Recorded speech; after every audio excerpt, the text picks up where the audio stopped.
Today I'm going to teach you how to develop a 2D platformer with JavaScript. We'll start by learning how to build out a map using a tool I created called MapperMate. Once we've created something we're happy with, we'll use the base export function from MapperMate to scaffold our project, and then get into some core 2D platformer concepts, including how to scroll a scene with Parallax, how to create and animate sprites, how to add enemies and collectibles, how to add a basic UI, and much, much more.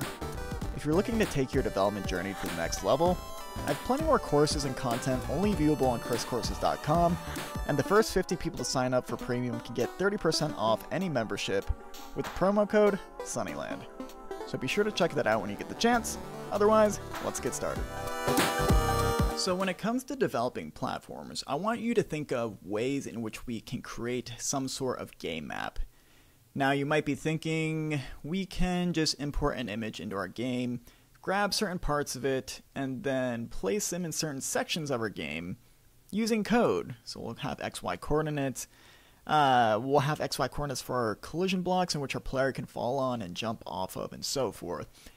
But if we really think about that, that is very time consuming to do through code.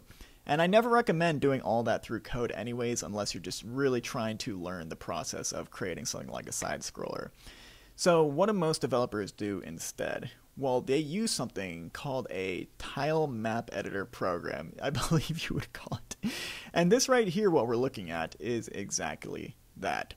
So imagine creating this map with just code. There would be so much that goes into this, placing collision blocks in the exact right spot to determine where our character can run, where they can't, where we would place different things such as decorations like this tree here. It's just a big ordeal. So we have this tile set editor program instead, in which we can determine where we want to place certain blocks from a tile set. And a tile set is just an image that contains a bunch of blocks in which we can connect together. So let's say that I wanted to add some more platforms. I would go over to our tile set tab here, and then just start drawing those platforms out. We now have something new in which our player can walk on. That is kind of how the tile set program works, is that we just grab what we want over here, and we add it to our map like so. And there are a couple tile set editors out there right now. There is Tiled, there's LDTK, but as I was using those for one of my previous videos, actually it was this video I was using one for, I found it very hard to do certain things, such as upload a tileset image, which we have right here.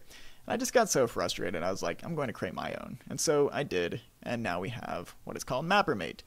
So I believe this is the easiest way to start drawing out maps, and it is a freemium app, but everything we need to do to create a side scroller is free. So perfect for this tutorial. So how would we get started using MapperMate so that we can create a map in which we can use as a base to code off of? Well, we're going to want to head on over to mappermate.com, and you can see everything that MapperMate does here. Creates maps, it's cloud-based, so we can have multiple projects. We can export into a direct game. This is actually one of the premium features, but we also have a slim export in which we just export into something that gives us a nice base to start off of. This is exactly what we're going to use for this tutorial. And to get started, we can just go to the top of this, click the button Start Making Maps, and if you already have an account, you're going to be redirected to this app page right here. But most likely you don't have an account, I just released this app, so you really would be redirected here to the sign up page. So just enter an email, enter a password, or sign up with GitHub. And then you're going to be redirected to this page. And I'm not collecting any data. The only data I'm collecting is so that I can associate projects with your account so that you can come back and access them on any computer. It's all cloud-based. I got tired of having to find files within Tiled and then search through my computer just to open the project. So I want to make sure that I have one spot in which I can go to for all my map projects. Now we want to create a new project. So we're going to click this button right here. And this platformer is going to be called Sunnyland, because that is the name of the tile set in which we'll be using. So once you create a new project, you need to select some sort of tile set, and I've provided a few from really great artists around the globe. And yeah, the one we're going to want to use is this one by Ansimuz right here. So we're going to hit select, and it's going to provide us the tile sets in which we need to start drawing out a map for our game. So how do we start drawing out a map? Well, I'm going to go over to the Decorations tab, and I know I want some sort of background. And if we scroll through this Decorations tile set, I'll zoom out a little bit, you'll see that we have this nice sky and ocean right here. So if I start dragging, clicking and dragging, we have this blue selector. I want to start from the top left of the sky and start dragging towards the bottom right.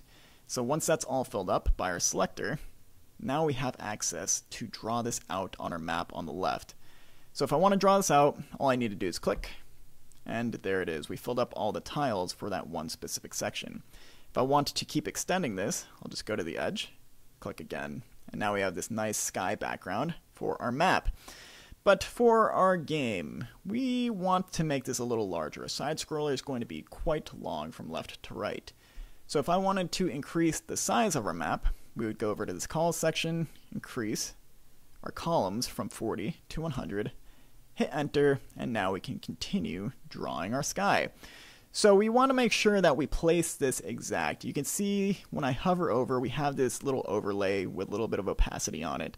And it doesn't really match up unless I put it in the exact position. So we just want to make sure we keep that in mind. We need to draw over the exact position to fill in that little area over here, in which we didn't have enough room to draw on before. So I'm going to do exactly that. This looks like it matches up. Everything's looking great. Let's keep drawing our map.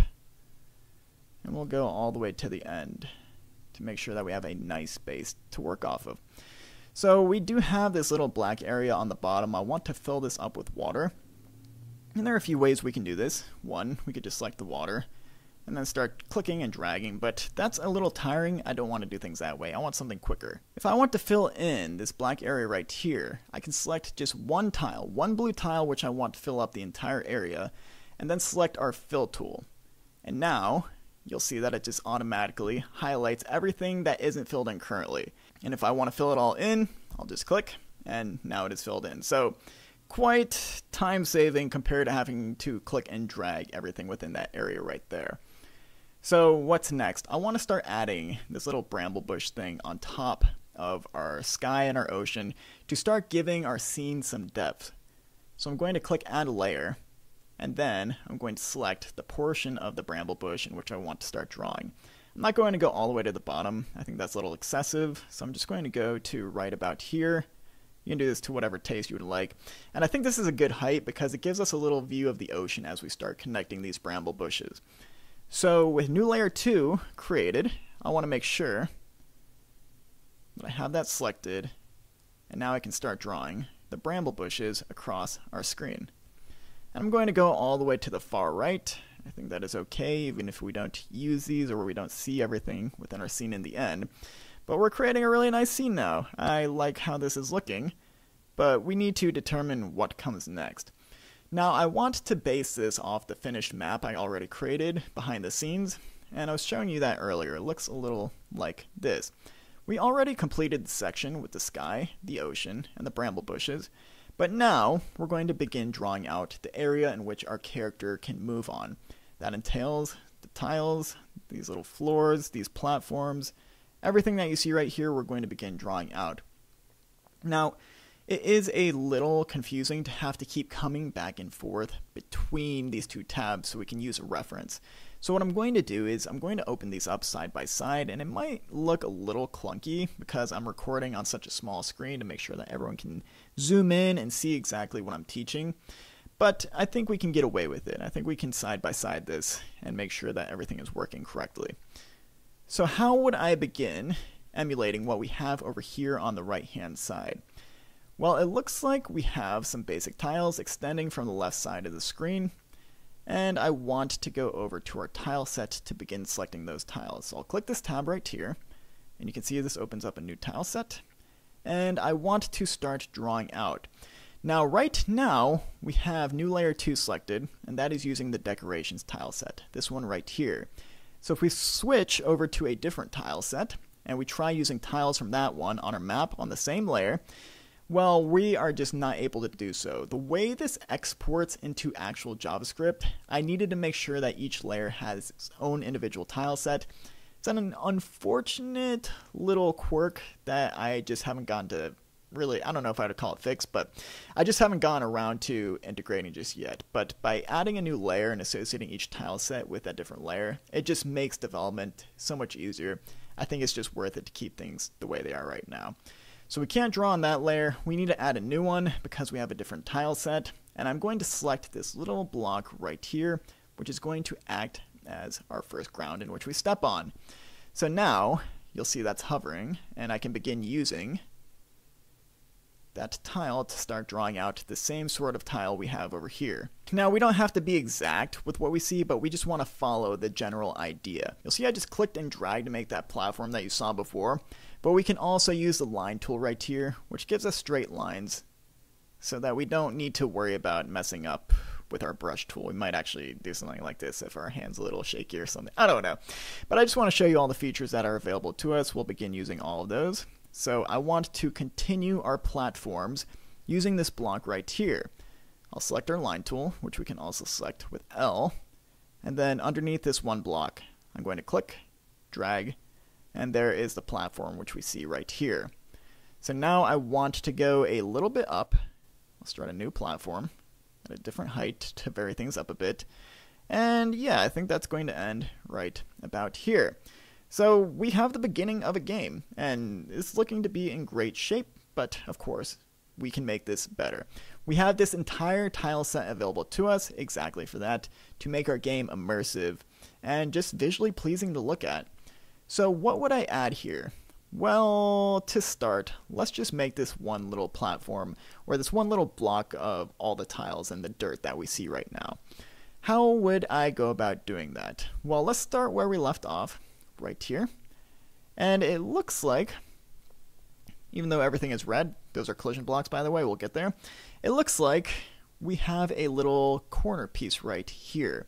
So I want to select the corner piece available to us in the tile set, and then replace the little center piece with that corner piece. So we have a little bit of variation going on now. Right beneath that corner piece, we have a side wall piece that represents a wall going down.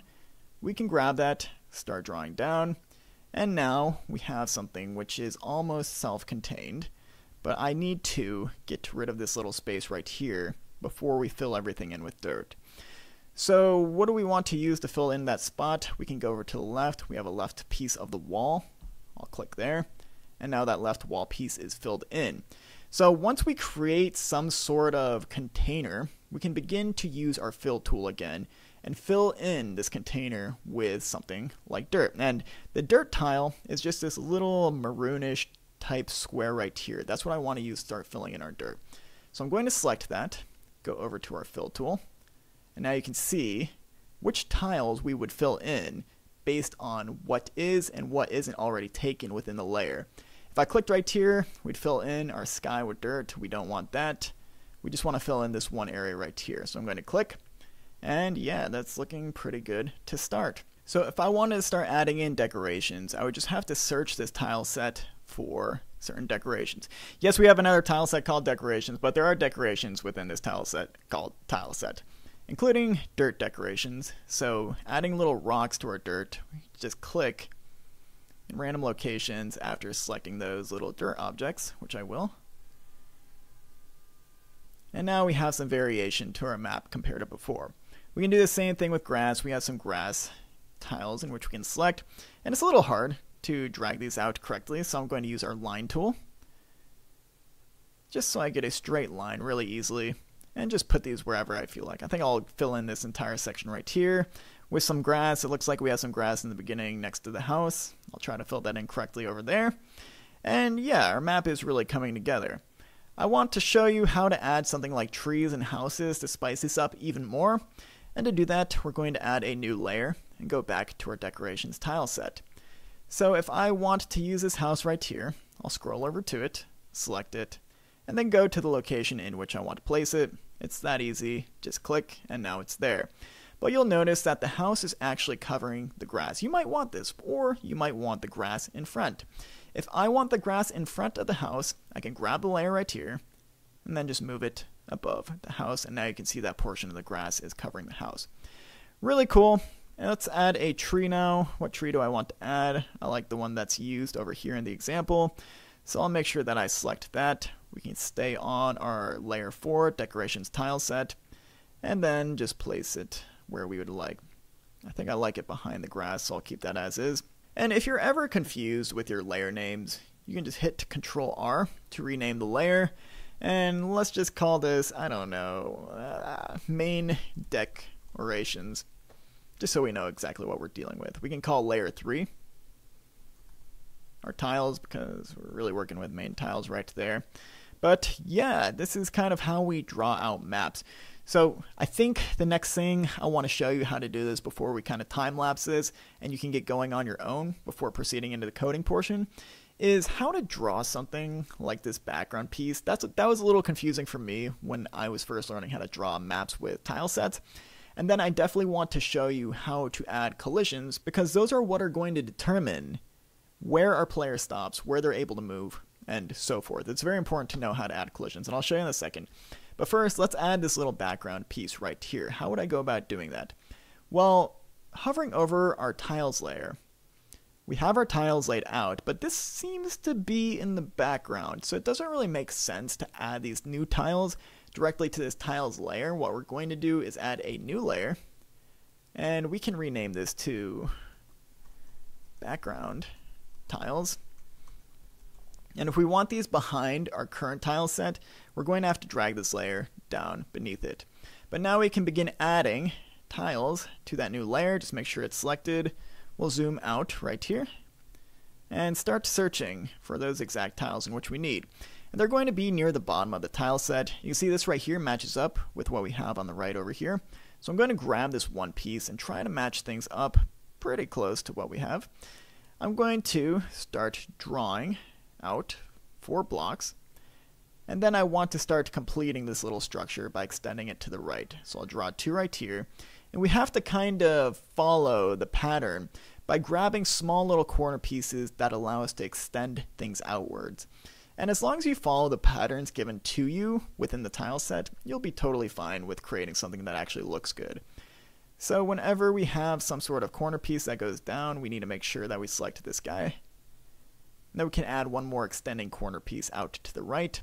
Creates a really cool pattern, as you can see right there. Now I have this platform on top of it, kind of acting as something in which a player can jump on. How would we create that? Well, let's search for our platform tiles, and they are right here. I'm going to select the center piece and then start drawing to extend the platform. And we have these cool little edge pieces which we can add on like so, and we're almost done creating this structure. Really awesome stuff. But how would we fill in what we see right here? You might think we can find some sort of dark, I don't know what color this is. It's like a dark blue or black purplish thing. You might think that we can just select this, go to our fill tool, and then click inside of here. But if we were to do that, well, pretty much everything is filled in, and that is simply because let's hover over the background tile set layer. It is not fully self-contained, or at least that little section in which we want to fill in. So what we can do is select our brush tool, and we can select anything here. It doesn't really matter. Let's select this little block. I want to start creating behind the scenes a container for this little section, because when we use our fill tool, it's only going to fill in the sections that have nothing on them for the layer. So you might have seen I clicked and I dragged until I completed some sort of container for this little structure.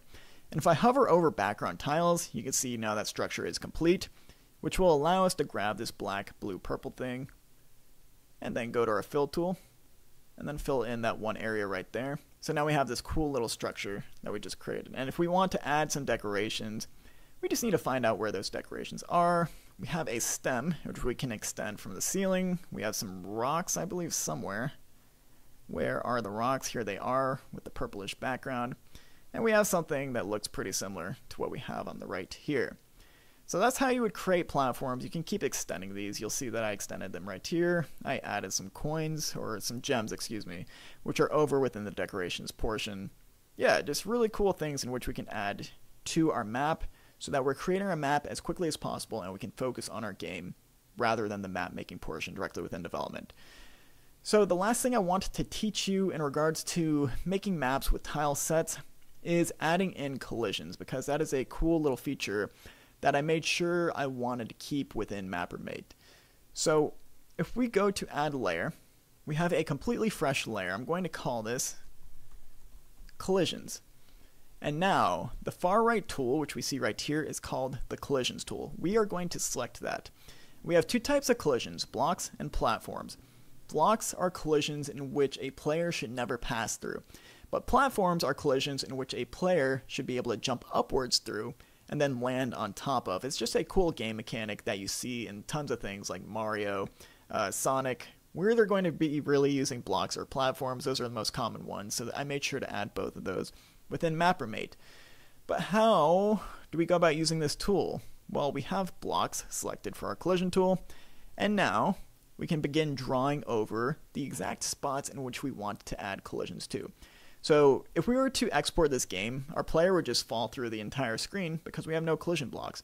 But if we were to start drawing these collision blocks out on top of where we want our player to land, well, now they're going to have something in which they can jump off of and land on. So wherever we have ground in which I know I want my player to be able to jump on or move across, I'm going to draw out a collision block.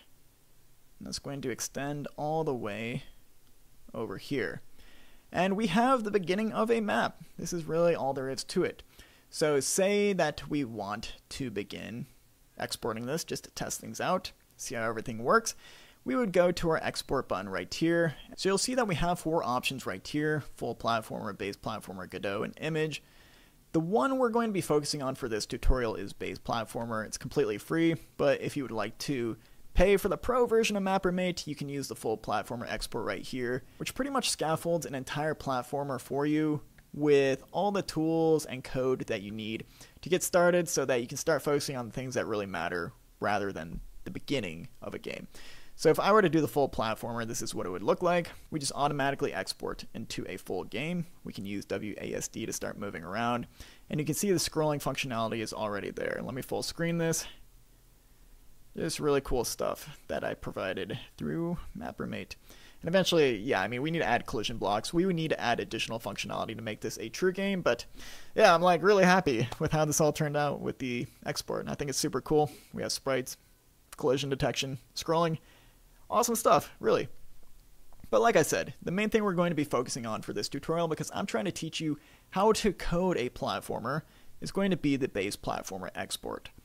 So if we were to start with this, there's a lot in which I'm already going to include. Let's open this on up, and you can see it's close to what we had over in the premium project, but with this version, we are just given a little square in which we can jump around. There's really no scrolling at the moment, and our scene isn't zoomed in like it was earlier. We don't have sprites. It's just a nice base to start off of in case you want to do something different from a more opinionated export. But this is going to be a great way for us to learn how a real side-scroller is coded from, well, not scratch, but from a good base. I already did things like add in the player movement, and if you would like to know how to do that, I have plenty of other tutorials which will show you, but we're going to focus on the main details after exporting from this state. So what is the next step for you? I want you to use the full version of what you see over here, and I'm going to full screen this. I want you to base your map based on this or create something completely new. Doesn't really matter in the end, but start creating something that extends all the way from the left to the right hand side of the screen. Start creating your dream using the app, and once you have something that you're happy with, I want you to go over to export and export as base platformer, and that is where we're going to start developing our game. If you would rather skip all of this altogether, you don't want to draw out your own map, you just want the coding portion, then I will be including the code in a free GitHub repo for you to start your game with. So go ahead, pause the video, draw out your map, download the code, and let's start developing. So now that we have our map created, we're going to want to export this, of course. And to export this, we're going to go to this button over here in the bottom right corner, and we have a few options available to us. But the one we're going to use for this tutorial is going to be the base platformer, because that is a free export and we are trying to learn to the best of our abilities right now. So let's select the base platformer option, and you're going to see that creates a download for us. We want to open up the zip file, and this is going to be the project in which we base our game off of. If I double click index.html, you can see that we have a map available to us. I'll zoom in a bit. And a lot of functionality is already provided based on this export. So we can move our character around, and our character in this case is just going to be this little red square. We can move the square around with WASD. As you can see, we are jumping between the platforms. All the collisions that we drew in place, they all work pretty perfectly. So we just skipped a big part of the process, but you might notice as I try moving to the right that we are not actually able to scroll over to the right or anything. That is the main functionality we're going to be adding to this game, but we will be adding a lot more as well, because we want this game to be a good platformer. So let's get started with adding that scroll functionality. How would we go about doing that? Well, first, let's get our project in shape a bit. So we just downloaded our project, which has this really long name. I want to change this into something a little more understandable, so I'm going to rename this Sunnyland, like so, because that is the name of the tile set in which we're using. And then I want to open this up in a text editor of my choice. In this case, it's going to be Sublime Text. So I'm going to grab the folder and then go all the way down to Sublime Text, just drag it on top, and now we have our project available to us, which is absolutely great. So I'll full screen this, and I'm going to give you an overview of what the MapperMate export provides to us, just so we can get a little more familiar with the code base, because we did get a little bit of a head start, a little bit of a cheat, but we want to still understand what's going on here. So looking at index.html, we have a few base styles. You pretty much add these to every project that you work on within the realm of web development. We have a canvas, which is what our game is rendered out on for performance purposes, and then we have a bunch of scripts being pulled in here. So all these scripts with L, new layer, and so forth, those are just data files. All the data that we created for each layer within MapperMate is automatically exported into the correct format within JavaScript. So this might look like a bunch of random numbers, but these numbers are what are used to transform each tile set tile into something where we can place it in the correct spot within our actual rendering. So this is all responsible for placing our layers in the correct spot, layering them on top of each other. We don't really need to worry about the data folder once that's complete. But we do want to worry about index.js. So if we look inside of here, what do we have? Well, we have some very basic setup code. So we're pulling in our canvas, we're setting its width and height. All this layered data stuff and tile set stuff, that's all automatic through MapperMate. We really don't have to worry too much about that. We have a tile setup section, and this will actually be the correct comment when you're working on this tutorial. I'll make sure to fix that. Looks like I used an HTML comment there, but regardless, all this stuff with tile setup, we really don't need to worry about. When it comes to coding an actual platformer, the stuff we need to worry about is past the end of tile setup. And that's going to be where we're creating our player, we're using this function animate, and everything inside of function animate is really where we want to start. So this animation loop that we have right now, it's just calling itself over and over and over again, and it's rendering out everything on the scene. First, it's handling our input. So if we were to press WASD, we are calling this player handle input function, and that's going to say what should we do with our player, how should we move them based on the input. Next up, we have player.update, and that's going to actually update our player values. So when our player is on the screen, we react to the input. How do we move the player based on that input? And then we have this render scene code, which is with c.save and c.restore. In summary, all we're doing is we're clearing each frame of our canvas with clear rect. We are drawing out our background image with draw image, and that's basically the whole scene that we created in MapperMate. We need to draw out our background and then draw our player on top of it. So when we call c.drawImage background canvas, we are drawing out our whole scene, and then we're drawing our player on top of it, as you can see. And we're just doing this over and over again. You can kind of think of this as like a flip book or a movie. As we begin to update our player's position, we call the next frame of the animation. And as we call the next frame of the animation and we update our player's position, it's going to look as if they're moving. That's how games work, that's how movies work. You kind of get the idea, but for the most part, we're going to be focusing on this animate function. So let's get on over to learning how to scroll our scene once a user reaches a certain point. How would we go about doing that? Well, our scene right here is represented by what we see. So if I were to draw this out, we only have this visible area to us. As our player reaches a certain point on the scene, and this can be defined anywhere, let's just say we define it right here. As our player reaches a certain point, let's say the red square moves into this red line, we want to begin translating our scene in one direction. So say our player moves into this line, what's going to happen with our scene? We are going to start pushing it to the left. So you can kind of think of this red rectangle as a camera, where if we run in the red line, our camera is going to pan to the left. We're just going to move everything that we're rendering out in one direction, and that is how we're going to start scrolling our scene. It is a little more complicated than that because we do need to take into account some math here, but that's generally the gist of it. Let's start by translating our scene over to the left. How do we do that within the realm of Canvas? Well, we can go inside of c.save and c.restore. So to give you some idea of what is going on with c.save and c.restore, Canvas provides some global methods which will affect our whole scene if we don't wrap this code within save and restore. So let's say we wanted to use a c.translate method. This is going to be responsible for translating our scene, everything that's rendered out in Canvas, in one direction, whether it be up, down, left, or right. Now, if I were to use this without wrapping it between save and restore, things would kind of get out of whack. But if I put it inside of those two, as you can see, it's wrapped in between them, then we can add some sort of translation on the X value. Let's say we want to move our scene over to the left by 100 pixels. For the first argument, which is the X value of how much we want to translate by, I would put -100. And for our Y value, I don't really want to translate anything on the Y axis just yet, so I'll put 0 there.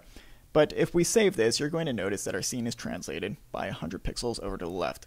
Let's go back to our game, refresh, and now we have a little bit more viewing room over on the right. Our character is pushed over to the left.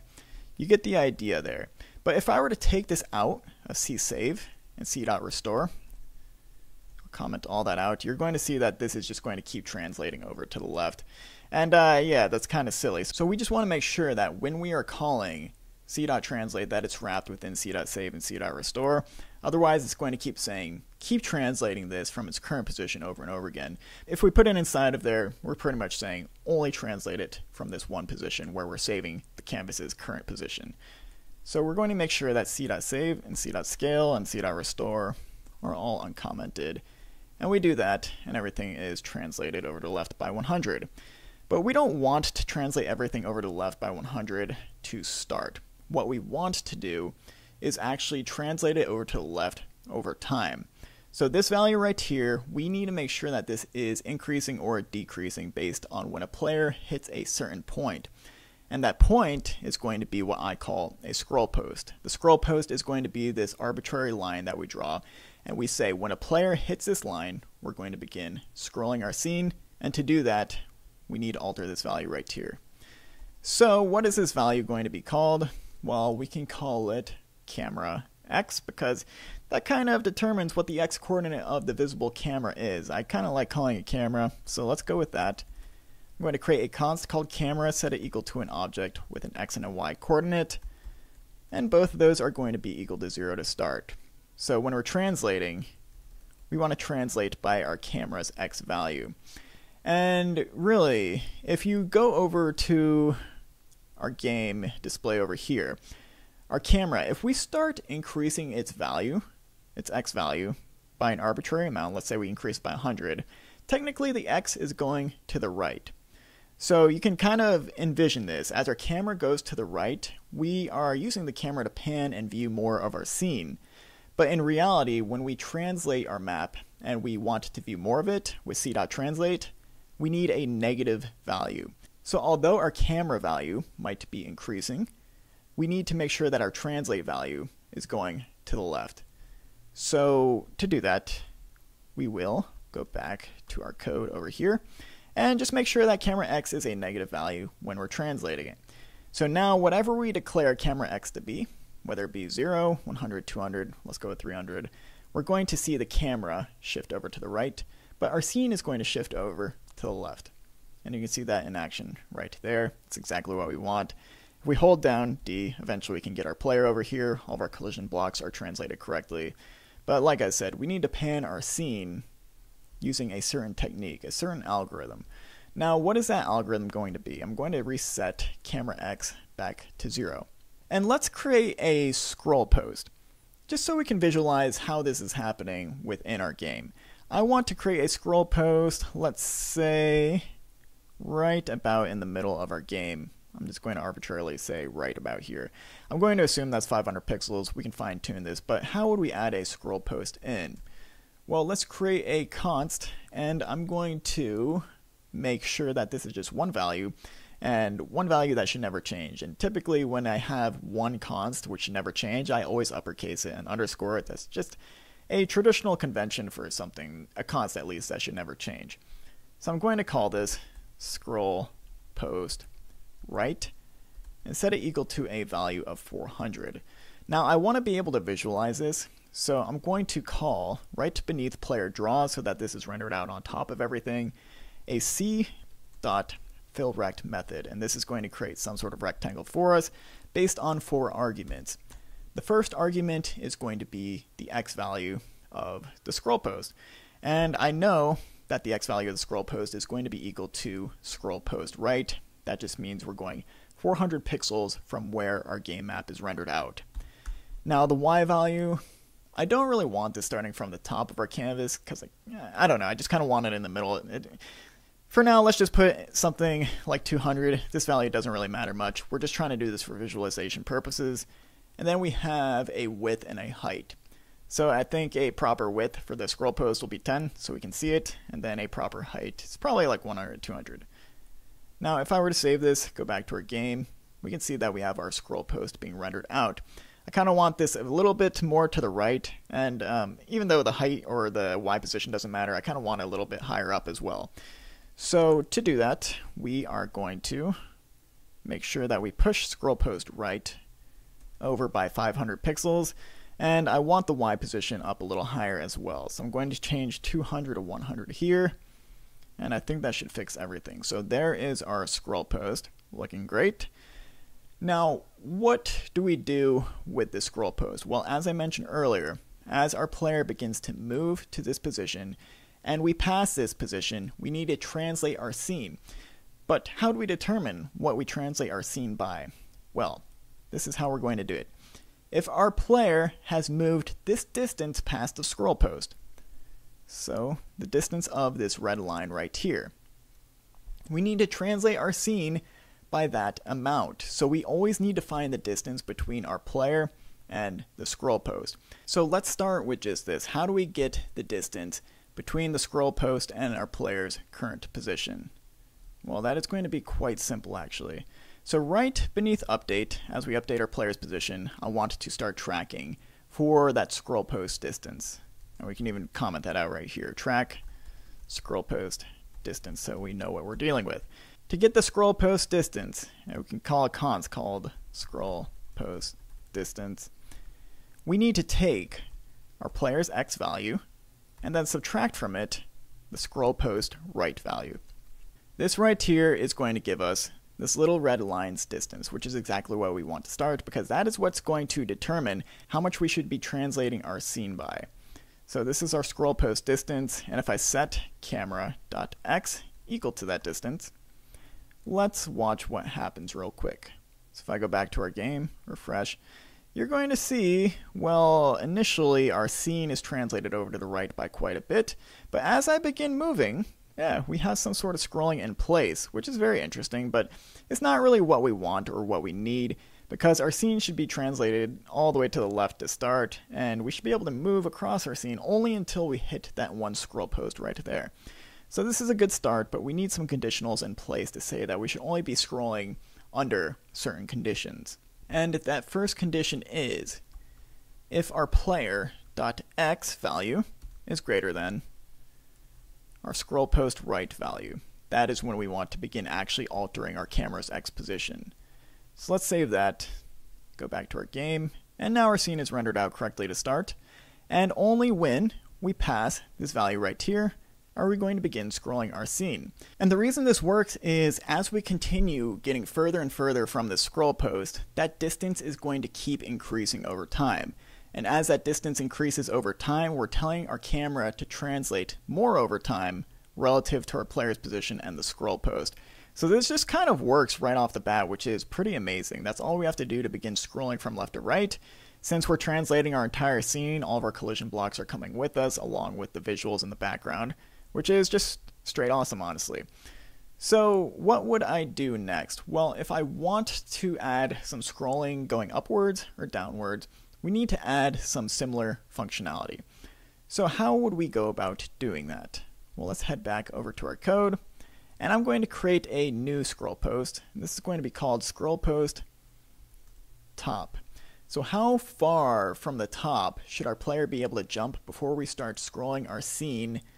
I believe our scene would be scrolling downwards, because since we're going up, the scene comes down.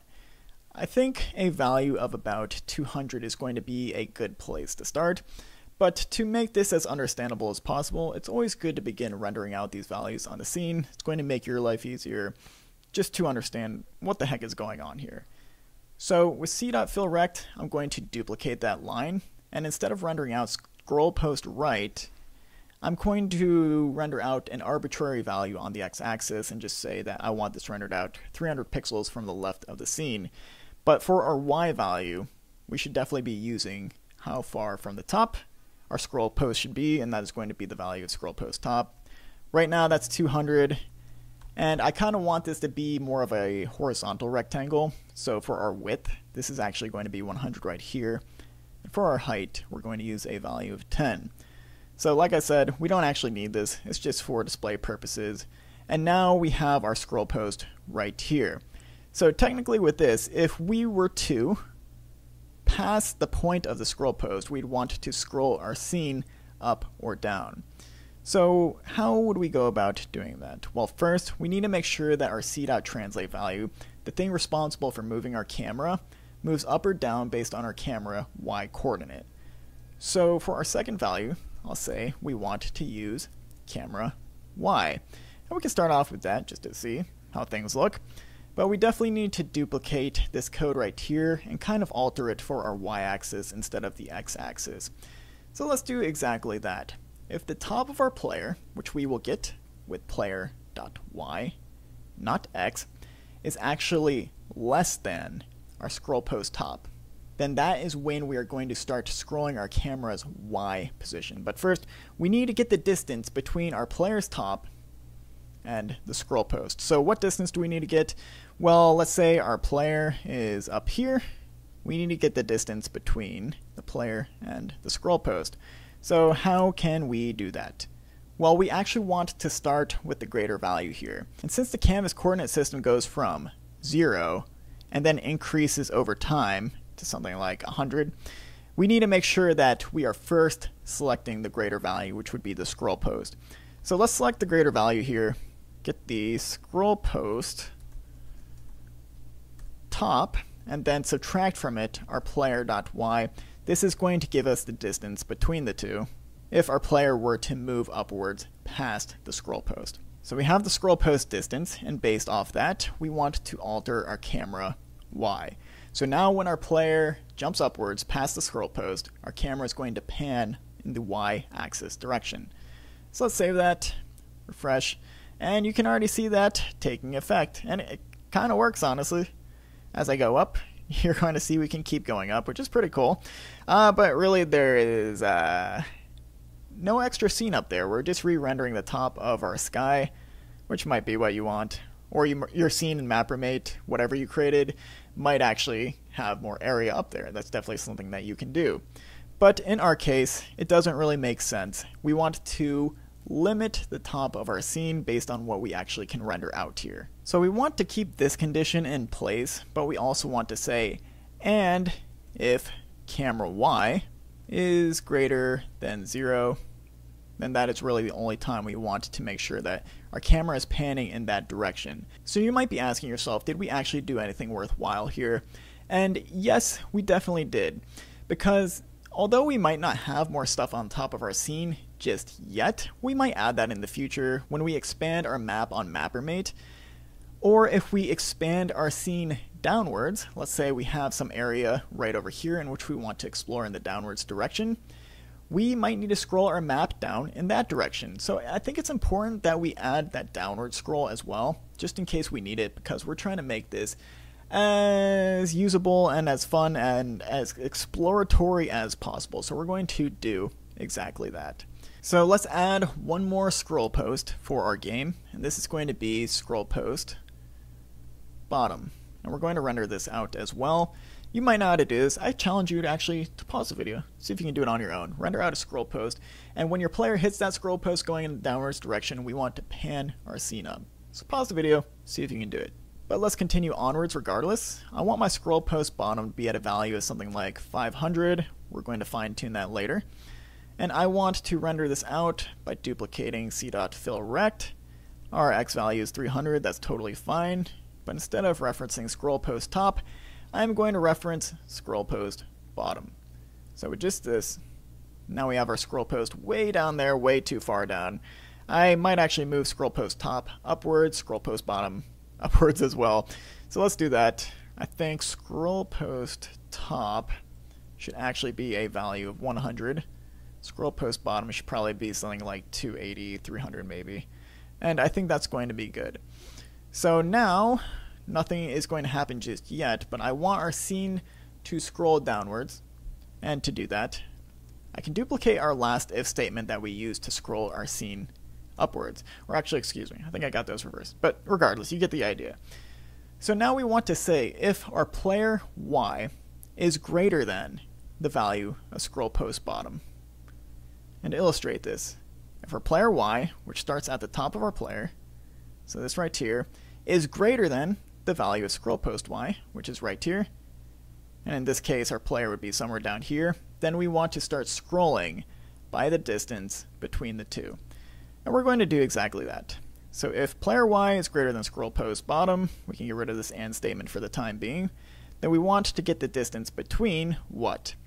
Well, the greater value, which in this case will be player.y. So I'm actually going to start with player y in this case, and then subtract from this scroll post bottom. That'll give us that scroll distance we're looking for. And then I want to alter camera y by that distance. So let's test it out, and then we might actually have to make this negative, I'm pretty sure. But let's just see what it looks like. I'm going to refresh. And now when I go past that distance right there, which I can only do by falling, you're actually going to see, yeah, our scene is moving in the incorrect direction, which is why when we get that distance, we want to make it negative because we want our camera to pan in the opposite direction there when we're falling down. So make sure that within your code, you set scroll distance to the negative value when going downwards, and we can go back to our game, start moving over to the right, and now when we fall, we should see our scene pan, which is awesome. So, I mean, really, is this going to work for our game at the moment? Maybe, maybe not. I think for our game, if we go past this point, we probably want to do a game over or something of the sort. But I might actually expand this map in the downward direction just to make sure that we can see that functionality really happening, where we can explore stuff either beneath or above us, really expand the map in the y-axis. But that is the gist of how we're going to implement scrolling using scroll post functionality and c.translate functionality. It's really smooth, works really great for going in either direction and seeing more of your map and exploring things. So for now, all I would do is comment out the code which renders out the scroll posts, which we can do right here within Animate. So these three, comment those out. I want to keep them for debugging purposes later. And yeah, now we have scrolling functionality in place, regardless of whether or not we see those scroll posts. So really awesome stuff right there. So now, even if we don't see the scroll posts, we can move over to the right, we can move to the left, and when we start going in the Y direction, you're going to see our scene panning accordingly. So yeah, really cool stuff right there for adding scroll functionality to our game. So now that we have scrolling in place, I want to add a little bit of liveliness to our game because it's kind of boring that we just have this red square here. I want to replace this red square with a sprite, so an animation that shows our character moving. Not just moving, but also running, jumping, falling, and so forth, we're going to learn how to do exactly that right now. So where would I start with this? Well, let's head on over to player.js, and I'm going to go to our constructor at the very top, and I want to begin adding in a property. This property is going to be called this.image, and it's going to be equal to a new image object. So this is a JavaScript image object. It is provided to us by default through the language of JavaScript. And using this, we can begin to create an image programmatically. So if we wanted to set this object equal to some specific image within our project, we would call the source property and set this equal to some sort of image. Now, what images are available to us? If we look over here within our images folder, we have decorations, we have tile set, but none of these actually contain a player that has movable frames for animation. So if we want to grab a specific sprite sheet that contains animation frames, we can go back over to MapperMate, and you'll see that I included credits for all these tile sets. And usually these credits contain sprite sheets for different characters that you see within the actual tile set. So this tile set is by a creator named Ansimas. I'm going to click that, and it's going to send us over to their itch.io page. And if you go on down, there's going to be a download now button. We can click this, and you can donate to this author if you'd like. I would definitely recommend it. I did myself because it is really helpful for these artists to be providing all these assets to us for free. Super, super helpful, so we don't have to do it ourselves. But if you would like to skip the donation process, you can always click no thanks, just take me to the downloads. And then we're going to want to download the very last option right here. So once that downloads, we'll double click that. It's going to open up our Finder, and we want to head inside of this assets folder. We'll go inside of packs, and then click Sunnyland, and then there's going to be a sprite sheets folder. So we want to grab this right here, player.png. I'm going to copy this by pressing Command C. If you're a Windows user, press Control C. And then I want to find our project folder, and it's been a while since I did this tutorial, so my project folder is going to be within my downloads folder, and it's called Sunnyland. So here it is. I'm going to go inside of images, and then I'm going to paste in that player sprite sheet. So if we did this correctly, we can go back to our code, and we'll see that player.png is now available to us. We can begin to use this within our project, and that's exactly what we're going to do. So within player.js, image.source is supposed to be equal to some sort of string that represents where this image we want to use is located. So where is it located? Well, we need to go inside of our images folder, and then we can reference player.png.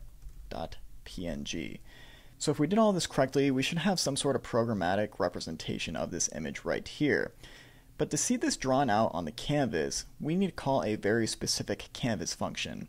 And I'm going to do that within our draw method. That's going to be called c.drawImage, and the very first argument that c.drawImage uses is going to be a JavaScript image object. Luckily for us, we have that available. So we can reference this .image, which we set up above, and then the next arguments are going to be x and y coordinates, which we also have available to us. So we can reference this .x, and then this .y like so. And we should see this being drawn out on the screen, but note, if we try calling c.drawImage and this .image is not fully loaded yet, we're going to get a bug and our game is going to error out. Therefore, what I like doing to make sure that this .image is available to us before we call c.drawImage is adding in some sort of this .isImageLoaded property. And by default, the image will not be loaded, so we'll set that equal to false. But we can tell when the image has loaded by referencing this .image on load, setting this equal to a callback function.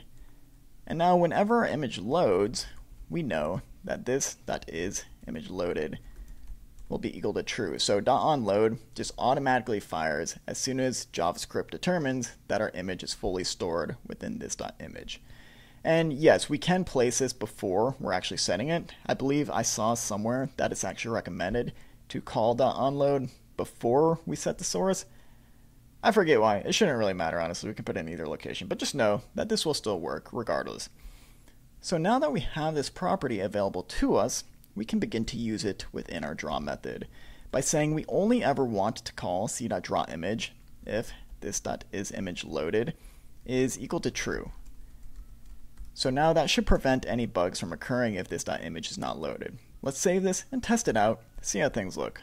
I'm going to go back over to our game, and now you can see our image is being drawn out in its entirety, which is really cool, also pretty stupid looking. So what we want to do is only render out a specific portion of this image. And it's very important that we understand how animation works in this case. So what I'm going to do is I'm going to open up player.png right here within Sublime Text to help give us a visual representation of how this works. So right now we are currently rendering out this whole image in one go, but really we only want to render out one frame at a time, specifically this little square right here. And the whole idea is we're going to crop our image to only render out this one specific portion, and then over time we're going to move the X location of this crop box. So let's say we are ready to move on to our next frame. We are going to grab the crop box and then push it over to the next frame of the animation. Once we're ready to go to the next frame, we'll go to the next, and so forth until we get to the end, and then we say we want to go back to the very beginning. And if we do this in rapid succession, we're going to get the illusion as if we have some sort of animation in place. This first animation is being an idle state, so it's just going to be our character bouncing up and down. But you can see there are a few states provided to us here within this sprite sheet. We have a running state, we have a climbing state, a ducking state. I believe this is a death state, jump state, fall state. You kind of get the idea. So we're going to implement the most important ones, specifically the idle state, the running state, the jump, and then the fall state, using this method of cropping the image and then moving the crop box over time. So how would we go about doing that? Well, let's go over to player.js, and then right beneath this .image source, I'm going to add in something called this.elapsed time, set that equal to 0. I want another property called this.current frame, which is also going to be set to 0. And we're going to use these later, just keep them in the back of your mind for now. But the most important thing that we need to start off with is adding in some sort of crop box. So let's just start by cropping our image from this big large thing to just one specific portion, specifically this portion right here. How would we do that? Well, it's all going to take place within c.drawImage.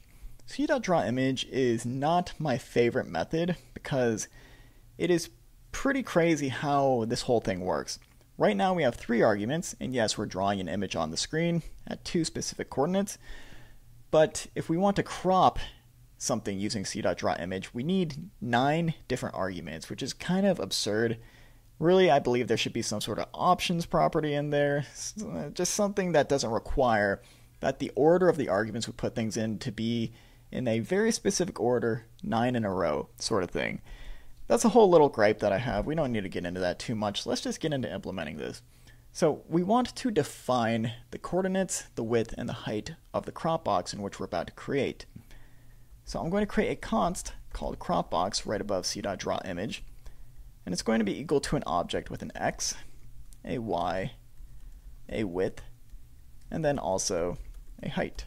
So where should our crop box start looking at our image here? Well, it looks like it should start at an x of 0 because we're starting from the top left corner, and also a y of 0. So we don't need to change anything for x and y right here, but we do need to determine how wide and how tall do we want this crop box to be. Now I believe all the images within this sprite sheet are 32 by 32, so I'm going to say that our width is going to be cropped by 32, and then our height is going to be cropped by 32 as well. So now that we have our dimensions set for one portion of our sprite sheet, we can begin to use them within c.drawImage.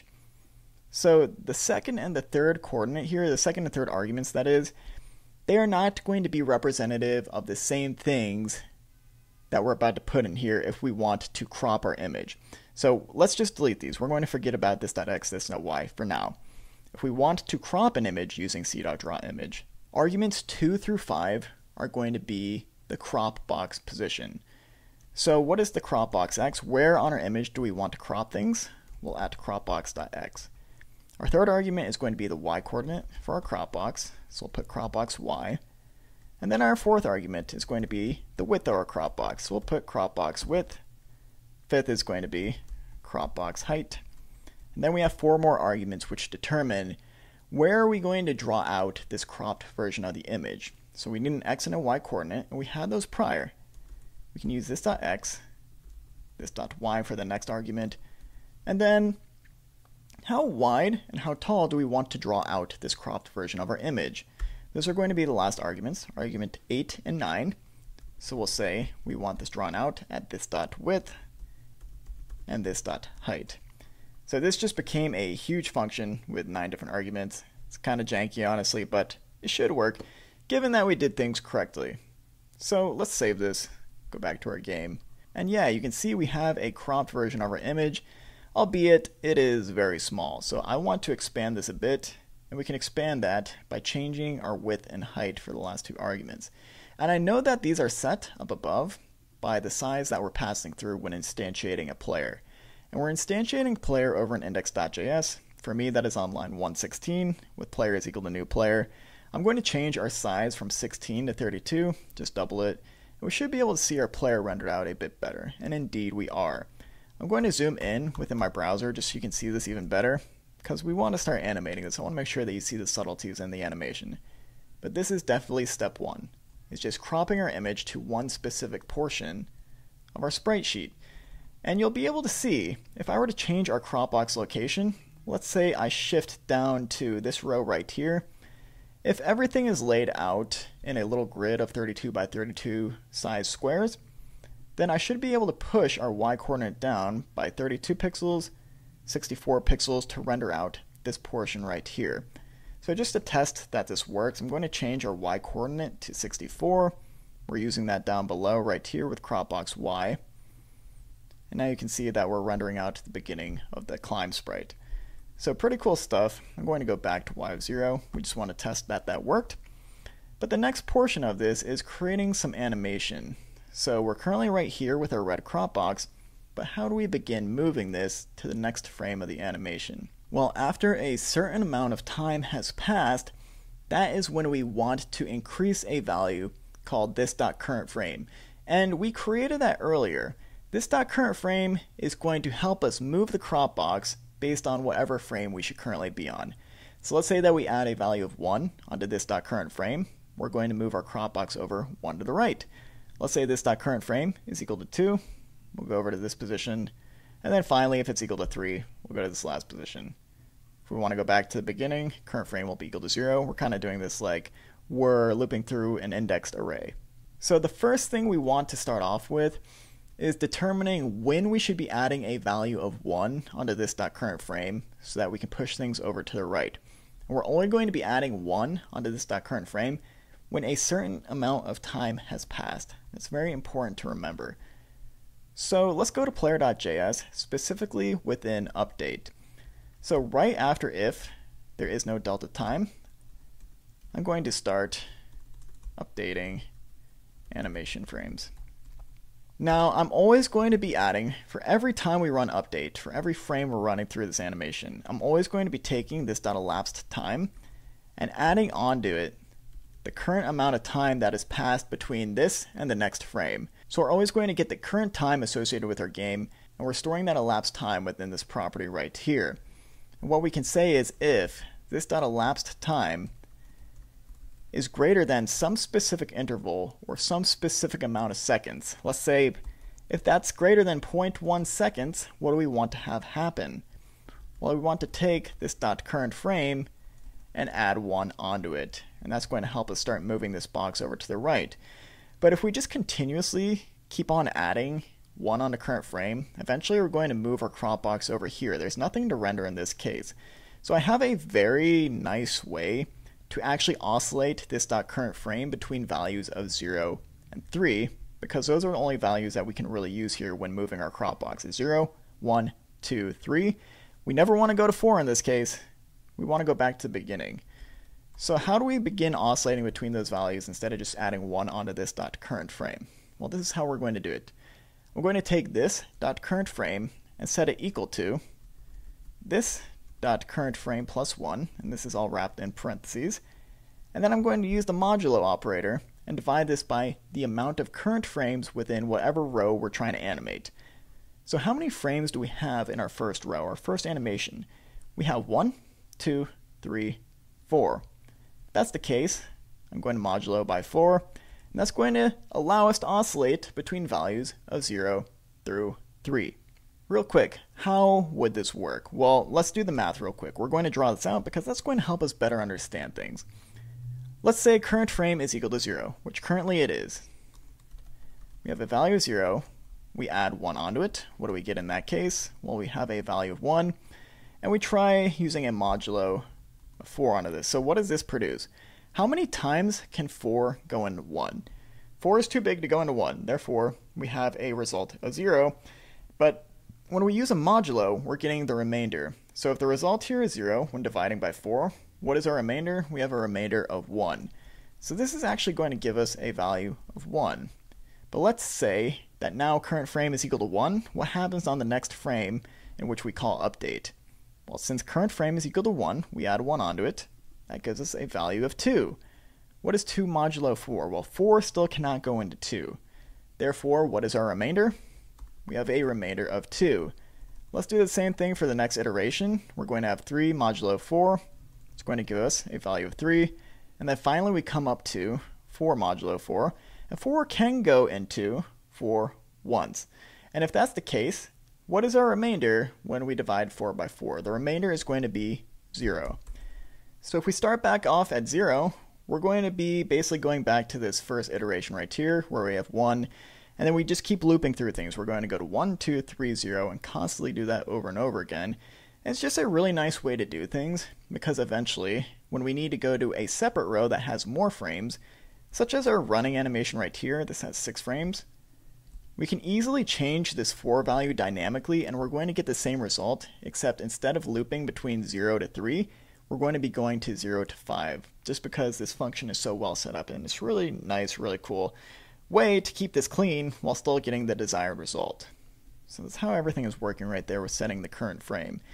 And we're almost done here, but as soon as 0.1 seconds has passed, and if we want to be very clear on what this is, we can create a const called seconds interval, set that equal to 0.01. So this is the amount of time in seconds, the interval in seconds in which we want to increase our frame. We want to say when we're going to the next frame that we need to take this .elapsed time and subtract from its current value the seconds interval, because the amount of time that might be in elapsed time will vary. Seconds interval is 0.1, but elapsed time could be 0.12, it could be 0.14, or something along that line. So we want to make sure that we take that little bit of gap, that variance in the time, and we're taking that into account for the next frame. We want this to be as consistent as possible. So what we're doing is we're taking the current elapsed time and we're subtracting the seconds interval to make sure that gap of time is taken in consideration for the next iteration of update.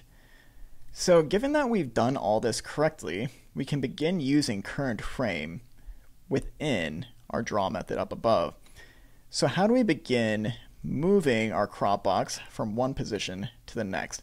Well, it's all going to be based on our crop box's x coordinate. So this right here. How would I move this over 1 to the right? Well, we want to keep cropbox.x in place, and you'll see why later on. But the most important thing is adding onto this cropbox.width times this .current frame. So how does this work? Well, our crop box is equal to 32 pixels. That's about this wide. And let's say our current frame is equal to now 1. If we take a value of 32, multiply it by 1, that gives us an x-coordinate of 32. Crop box is equal to 0, so we're basically saying move our crop box on the x-axis over by a value of 32 pixels. Let's start back from the beginning just to really comprehend this. If current frame was equal to 0, which we're always starting off with, we multiply that by crop box width, which is 32. What is 32 times 0? Of course it is equal to 0. We add that on to crop box x, which is 0. So we're essentially saying in that case, for frame number 0, we're going to be rendering the very first iteration of whatever row we're on. But then, as I mentioned, if frame was equal to 1, that is when things add up, they make sense, and we start pushing this crop box over by 32 pixels. And based on the value of current frame right here, as long as we're multiplying that by crop box width, we are always going to be moving our crop box 1 over to the right until we get to the end, And we know that current frame resets back to 0, so we move back to 0. And that's really all we need to do to begin creating animation. So let's save, refresh, and yeah, you can see that our player is definitely moving in some sort of idle state. It doesn't seem to be exact. It seems as if our player is kind of moonwalking forward a little bit, and we certainly don't want that. We want things to be as accurate as possible. So I think the spacing between the frames within the sprite sheet might be a little off. And that's okay. We can just test things out by changing the width right here of our crop box to 33. And as long as we do that, you can see the animation is now looking great. It's at a great rate. We're not changing too fast or too slow. Really like how this is looking. So we're not done just yet. I want to add some sort of running animation as well. And if we're about to add multiple animations, this is how I like doing things. I like creating some sort of main sprites object that contains all the crop boxes that I want to switch between. So the first state in which we're using right now is an idle state. It's just the animation of us standing in one place bouncing up and down. Our player is currently idle. Now what are the crop box coordinates for our idle state? Well, we already declared those down below. So we're no longer going to use this crop box const because we want to make it dynamic instead of static. Therefore, I'm going to cut this property out of place and then put it where our idle sprite property is right here. Now we no longer have crop box down below. Let's make sure we delete that const. And since we no longer have crop box available to us within draw, we want to make sure that we're referencing something else. And that something else we're going to reference is a new property that I'm creating called this.currentSprite. So out of all the sprites within the sprites object, which one are we currently on? Right now, I want to make sure that we are defaulting to this.sprites.idle. That's the only one we have available anyways. Makes sense to set this.currentSprite equal to that. But now that we have this available to us, and we no longer have crop box available to us, we want to make sure that we replace all 5 instances right here with this.currentSprite. And if we did this correctly, we should be getting the exact same result, but we're preparing ourselves to make this dynamic. So let's save that, refresh, and yeah, things are still working correctly, but let's say that I want a running state instead. How would I do that? Well, I'm going to duplicate this idle object and rename it to run. And now all I have to do is determine what are the running states x and y coordinates here. Well, it looks like running is just right beneath the idle state. So if I bump our box down by 32 pixels, I believe we should have everything we need to start rendering out the running state. So let's say that our y position for running is equal to 32, and by default, we're going to use the run sprite instead. If I save that, refresh, just like that, now we're running. But we don't have the full run animation in place, because if we look over here with an update, when we're using modulo 4, this means we're only going to the 4th frame within this specific portion of the sprite sheet. We want to make sure that we get to the very end. Therefore, we need to make sure that this 4 right here is going to be a dynamic value, not a static one. So instead, I'm going to divide by this .currentSprite.frames, the amount of frames within the current sprite animation. And if we're adding a frames property, we want to make sure that we're adding that to each of the individual states within our sprites object. So how many frames do we have within our idle state? We have 4. And how many frames do we have within our running state? We had 6. So let's just make sure that this works again. And indeed it does, but our animation is a bit smoother because we're running through the full thing now. We're no longer doing just 4 frames, we're going all the way to the end, and then we're going back to the beginning. So we need to determine when we are in the running state and when we are in the idle state. And by default, we always want to be in the idle state, but there will be ways in which we can start switching between the two. So at the end of update, I'm going to call a new method called this.switch sprites. And if I'm creating this method, well, of course I need to create it as a method within the class. So I will do exactly that. Say switch sprites is equal to a function. And what is going to happen in here? Well, this is going to determine what the value of this.currentSprite should be equal to.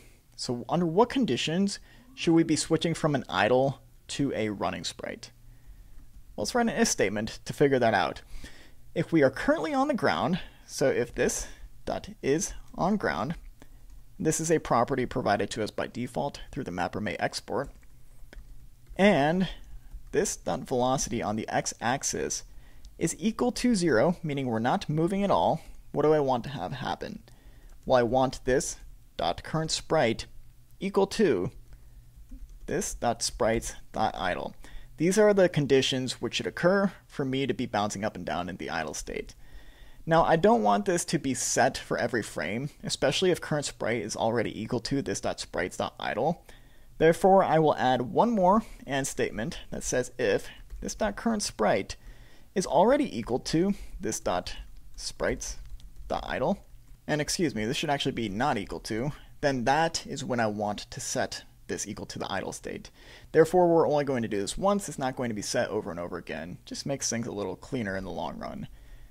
But I can also determine under what condition do we want to change to the running sprite. So I'll add an else if right here and say I want to go to the running sprite if we are on the ground. So if this is on ground and this dot velocity dot x is not equal to 0, meaning we're moving either left or right. And then we have one more condition that says if this dot current sprite is not equal to the run sprite, what do I want to do in this case?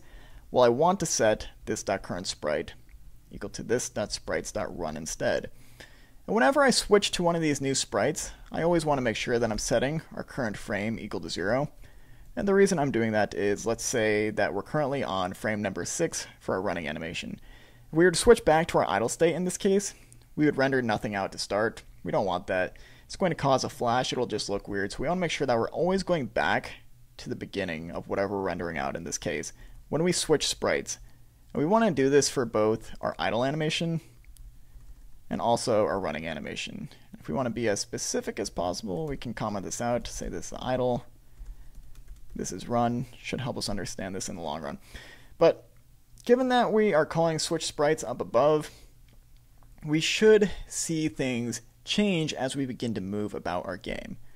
So let's save that, refresh. We're currently in our idle state, which is great. And if I begin moving, now we're in a running state. And immediately as I stop, we go back to our idle state, which is looking absolutely awesome. So we only have a few more states to implement here. And for me, those are going to be the jump and the fall states. So these guys right here. How would we go about rendering these out? Well, I want to make sure that I add these to our sprites object. I'll add in 2 new properties there. And the first one is going to be jump. The second one is going to be fall. And now all I need to do is set the values right here correctly. So what would our y coordinate be for the jump state? Well, right now we're at 32.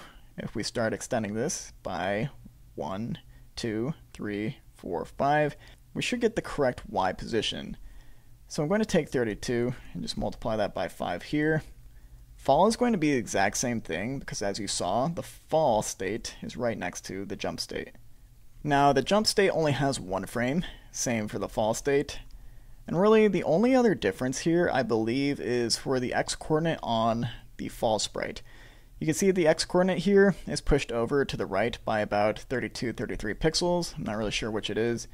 We can just say 33 because that's what we're using up above for our run animation, or maybe it was idle. We'll just start with 33 there, see if it looks right. But these should be the correct values for jump and fall. Now we can begin determining when do we want to change over to these sprites, and that's going to happen within our switch sprites method right here. So all we need to do is add in another else if and say under what conditions should our player switch over to the jump sprite. Well, if this dot is on ground is false. So if we're not on the ground, that means we're jumping.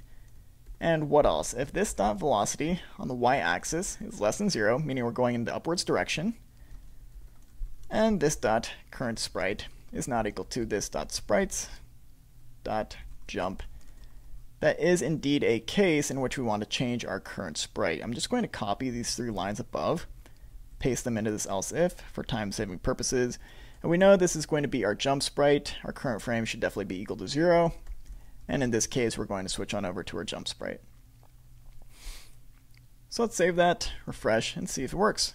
If we jump, now you can see we are going straight into our jump sprite state. Now we just need to implement the same thing for falling, which is very similar to what we just did with jump. I'm going to copy this else if and replace all instances of jump with fall. So right here, and then I know that we should be going into the fall sprite. Yes, if we're not on the ground, but in this case, if our y velocity is greater than 0, that means we're going in the downwards direction. So save that, refresh, I can jump, and now when we're going back down, we're going into the fall state, which is pretty freaking awesome. So the last thing I would do here for the sprite tutorial is show you how to swap or flip our sprite. So if we're running over to the left, we are facing the left.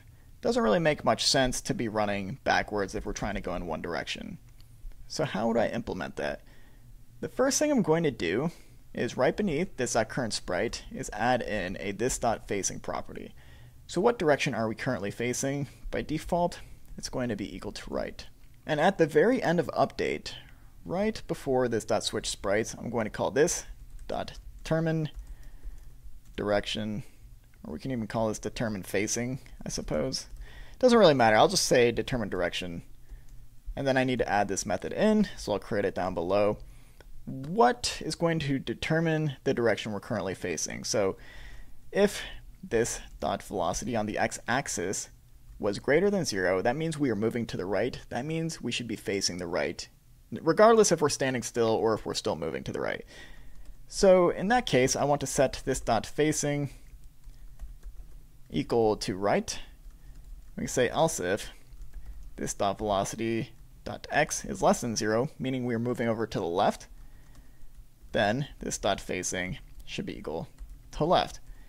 So with this property now available to us, we can alter our code within c.drawImage to make sure that we're flipping things correctly. And it's a little confusing to flip things within Canvas, but it's nothing that we can't handle. So here's how we're going to do it. We're going to use a global canvas method called c.scale. This determines how large do we want our scene to be or how much smaller, kind of like a magnifying glass. We're zooming in, we're zooming out with this method for the whole canvas. But something that we can also do here is set a negative value for x. And that means we're effectively flipping our canvas. We're going to render it out in a flipped position. But I only want to flip our character, not the whole canvas, because it really wouldn't make sense if we're just flipping our entire world. I mean, yeah, you can kind of understand. It just wouldn't make sense. We only want to flip our player if we're going in a certain direction. Now, if we only want to flip our player and we're using a global method like c.scale, we need to make sure that we're wrapping this within c.save and c.restore at the bottom. As long as the global method is within save and restore, we're only going to affect the draw code within save and restore. So to show you how this works, we can save, refresh, and we're no longer going to see our player because when we scale our canvas, when we flip it horizontally, now our coordinates are a little wonky. Let's say our x position right now is something like 100 right here, where we're rendering out our little square. Since we flip things, our character is actually rendered off the left side of the screen because they're being rendered out 100 pixels from the left, since we flip things. So as a result, what we want to do is when we're drawing out this .x and this .scale is equal to -1, we want to reverse this value right here. And if we do that, you can see our character is coming back onto the screen. But we also need to take into account our character width here. So in this case, we need to subtract from this .x this .width. And now our player is in the correct spot, facing the correct direction. But I want to be able to switch between facing the left and facing the right. Therefore, I know that this value right here and this value right here, they need to be dynamic based on certain conditions. So let's create some variables for those dynamic conditions. The first variable I'm going to create is going to be the x scale, and by default that'll be equal to 1.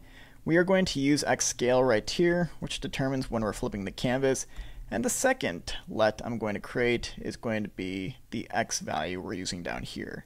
I'm just going to call that x, and by default that's going to be equal to this .x, so wherever a player is currently on the screen. But under certain conditions I want to change these values.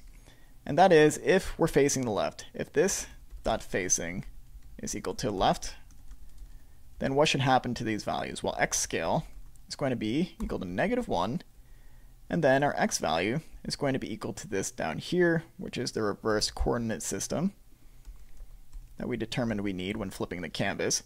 And now we can begin using all these variables within scale and draw image. So we're already using x scale right here. It's either going to be 1 or -1, depending on which direction we're facing. And then we can use our x coordinate, also dependent on which direction we're facing. And now, depending on which way we're moving, we should see our character flip. So I'll save, refresh. By default, we're facing the right. Looks great. We're moving to the right. If I go to the left, now our character flips, and we can use all of our cool animation switching no matter which direction we're going. Looking really good. And let's get rid of this red debug box for now, just so we can really see the end result of our work. We'll save that, refresh, and things are looking really, really awesome here. I'm very happy with how this looks overall. I'll zoom out so we can see the full thing.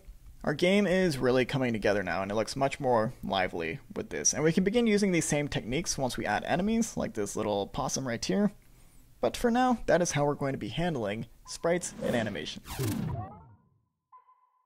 So next up, as our scene scrolls, I want my background elements to move at a different rate than the foreground. If our bramble bushes back there and our ocean are both moving at a different rate, something slower preferably, it's going to give off a more realistic effect. And this realistic effect is known as parallax scrolling.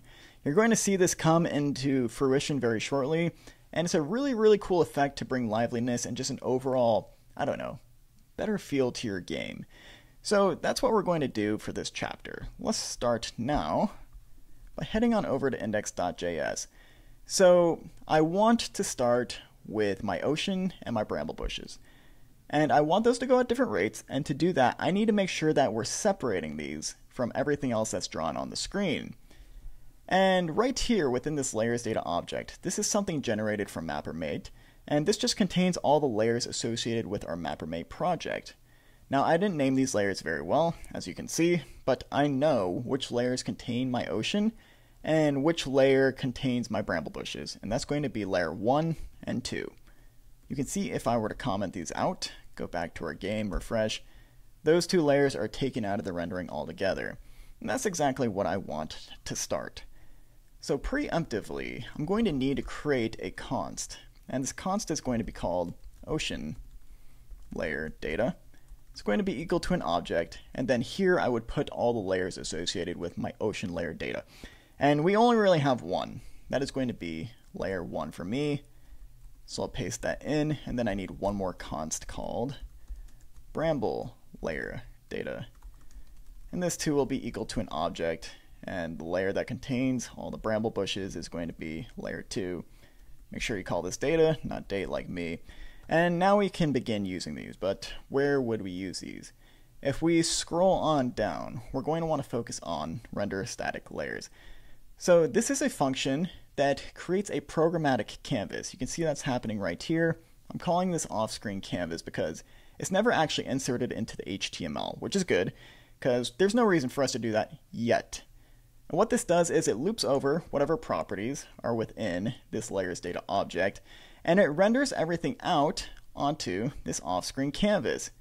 And it actually returns a canvas element that we're storing right here within this constant background canvas. And eventually, that's passed through into our animation loop, and we are calling c.drawImage on top of that background canvas, that off-screen canvas. So basically, all we're doing is we're taking our MapperMate data, we're rendering it out onto an off-screen canvas, and then we're putting it onto our scene with c.drawImage. And what I want to do is make sure that that ocean layer and that bramble layer are put on separate canvases from this background canvas object that we already have right here. And by doing that, we're going to be able to change the rate at which those two layers move. But how would I make sure that I'm rendering those out onto separate canvases? Well, we can extend this function right here of render static layers. And to extend this, I want to pass through an argument called layers data. And if I call this layers data, well, you can see we're referencing it right here. We're saying, for this argument, loop through all the data, and then render it out onto a certain canvas that we're creating, this canvas right here. So we're no longer referencing the const up above. If we were to add in an argument like so, we're just referencing the argument. And if that's the case, we still need to draw out all that foreground stuff, all that foreground layer objects and tiles and all that nonsense. So right here where we're actually calling render static layers, this is where we would want to pass through the layers data const that we declared at the very top, or at least that mappermate declared. And I'm going to pass that through, and if we do that correctly, save and go back to our game, we're going to still see our foreground. That is great, but we're setting ourselves up for success, because now what we can do is duplicate this line where we're calling render static layers, but we're no longer going to pass through just our foreground layer data. We're going to pass through the layer data that we declared up at the very top for ocean layer data, and then eventually bramble layer data. So let's pass through ocean layer data like so, and this isn't going to be stored in a background canvas const, but rather ocean background canvas const. And I don't actually want this to be a const because I want to call this within a c.drawImage method up above within animate. And it would be kind of annoying to have to pass this through as an argument in animate, so I'm just going to get rid of the const here, copy ocean background canvas, and then right above my animation function, I'm going to declare a let, set that equal to null.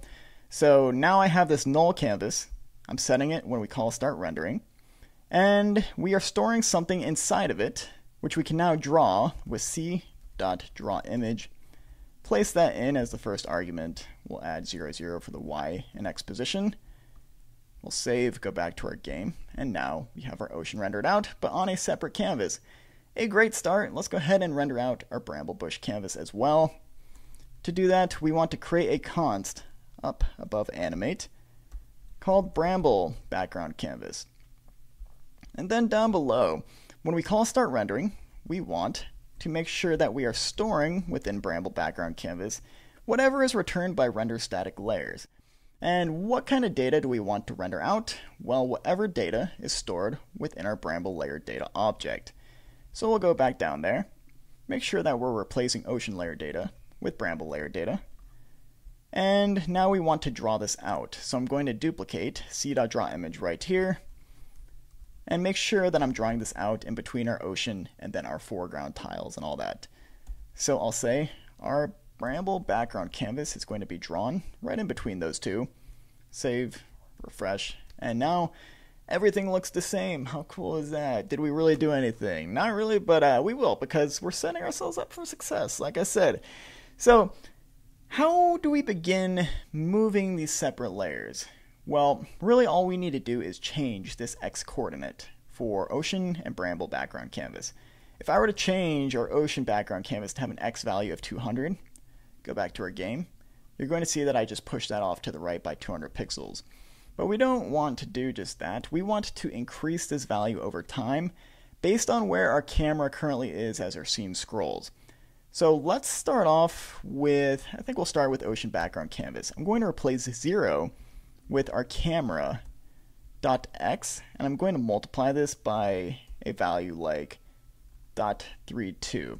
And by multiplying it by a fraction, we're saying don't actually move this layer at the same rate at which camera x is moving at. Move it at something much slower. And you're going to see just what a cool effect that creates just by adding that code in there. So if I save and refresh and I start moving to the right, as soon as our scene starts to scroll, you're going to notice the foreground moving at a different rate compared to the background. So let's do that. And you can see there the background is moving at a much slower rate compared to the foreground, and it just gives off a really nice, lively effect. So logically, if we were looking at this, we have our bramble bushes up next. And since those are closer to our character, they should technically be moving at a quicker rate, because imagine you have a camera looking at the scenery. If you were to start panning the camera to the side, the things in front of you, the things closest to the camera, are going to move much slower than what you see far away in the background. So we're basically just simulating reality here. So to simulate the bramble bushes moving, we're going to take our 0 coordinate for the x right here for bramble background canvas, and replace that with camera x times a lower fraction value like 0.16. If we save that, go back to our game, refresh, now you're going to see the bramble bushes are moving a bit quicker than what we see in the background right there for our ocean. So I think these values are perfect. I really love the way this looks. It's so awesome to me. It really creates that depth feel that I'm looking for that you see in pretty much every side scroller these days, like Donkey Kong. The new Super Mario Bros. All do this. Pretty much every good side scroller has some parallax scroll because it brings out that liveliness. So I'm going to keep these values as is. And really the only other thing I want to bring up here is as we get to the end of our map, you're going to notice that some of it gets cut off, and that's totally okay. To fix this, all we would have to do is head over to Mappermate and extend our map even further. So there's this little calls option down here. I think we went over this in the beginning of the video, but I could extend this out by another 40 columns, and I would basically just go over to layer 1, make sure that I'm selecting my background artwork right there, get it in the exact right spot, I think. Oh gosh, where was it? I'm going to start right here, and then I can move it over here. And you can see I'm drawing that out a bit more. So you might want to extend your map a little bit and have a little bit more left over for the parallax background elements, like the bramble bush and also the ocean and sky. So we just extend it out a bit, make sure that we have a little bit of extra room, and then we could export this data. And we could even take that data that's exported and just plop it within our data folder to replace whatever data is there currently. And theoretically, it should show more of the stuff off to the right compared to what we have now because we cut off our scene early. But that's the general gist of it. I don't know if I'm going to do it for this tutorial, but I want to give you a heads up kind of on how to fix that. Just be extending your map and then replacing your current data with the new data. So that is how you're going to be able to add some parallax scrolling to your game. So next up, I want to implement hitbox functionality because if we look at our player over here, they're currently standing on nothing. It doesn't really make sense. If they're not standing on anything, we want them to fall. And we want to make our collision detection a bit better in the process. So how would we go about implementing a hitbox? Well, we're going to want to go to player.js. And the first thing we want to do is add in a property, and this property is going to be called this.hitbox. How original. Now we're going to have an x, set that equal to 0, a y, a width, and then a height. Car horns driving me nuts. And this is what's going to represent that area in which we want to detect for collisions with, rather than our current box, which is actually indicated by this commented out code right here. So if I were to uncomment that and refresh, this is where our collision detection is currently happening, but we want something a bit smaller, which is why we're creating the hitbox. So to start, what should our x and y be? I think we can keep it at 0 to start, but our width and our height, I think our width should be something like 20, and our height might be something like 20 as well. I'm not really sure. We're going to figure this out as we go. But the first thing I want to do is duplicate our code for the debug box. And I want to debug our hitbox, just to see what things look like visually. And rather than use a red box, I want to make this blue, so I'm changing the first value here to 0. And then for the blue value, I'm upping that to 255. So now, instead of rendering out this.x, this.y, this.width, this.height, I want to render out our hitbox x, our hitbox y, our hitbox width, and then our hitbox height like so. So given that we did all this correctly, well, it looks like our hitbox is in the top left corner because we are just setting that equal to a value of 0, 0. This isn't 0, 0 relative to where our player is going. If we wanted to do that, then we would have to go inside of our update method. And we do want to do this, by the way, so make sure you're following what I'm doing here. We want to update our hitbox position to follow wherever our player is on the screen, at least to start. So this.hitbox.x is going to be equal to this.x, and then our y value is going to be equal to this.y. And as long as we add that there, now our hitbox is going to follow our player no matter where they go. But we want to offset our hitbox to only be surrounding the visible area in which we want to be activated when collisions occur. So we need to give this about 4 pixels on the x-axis, and I think about 8 pixels on the y-axis. Let's save that, refresh. And it looks like we are a little off. I think the top of our hitbox looks good. It kind of contains the ears. Maybe we can push this down by 1 on the y-axis. I think that's really good. But we want to make sure that our hitbox extends all the way to the very bottom of where our player's feet are being rendered out. So there's a little gap right there. If I zoom in, you can definitely see that. We want to add about 5 or 6 pixels onto our hitbox height. So let's add 4. See how that looks, and we are going a bit past our player's feet. So I'm going to switch that on over to 3, and that seems to be in the perfect position. So now that our hitbox is being updated correctly and it's in a good spot, we can begin to use it within our collision detection code. And the collision detection code we have currently, this is already generated for us with MapperMate within player.js.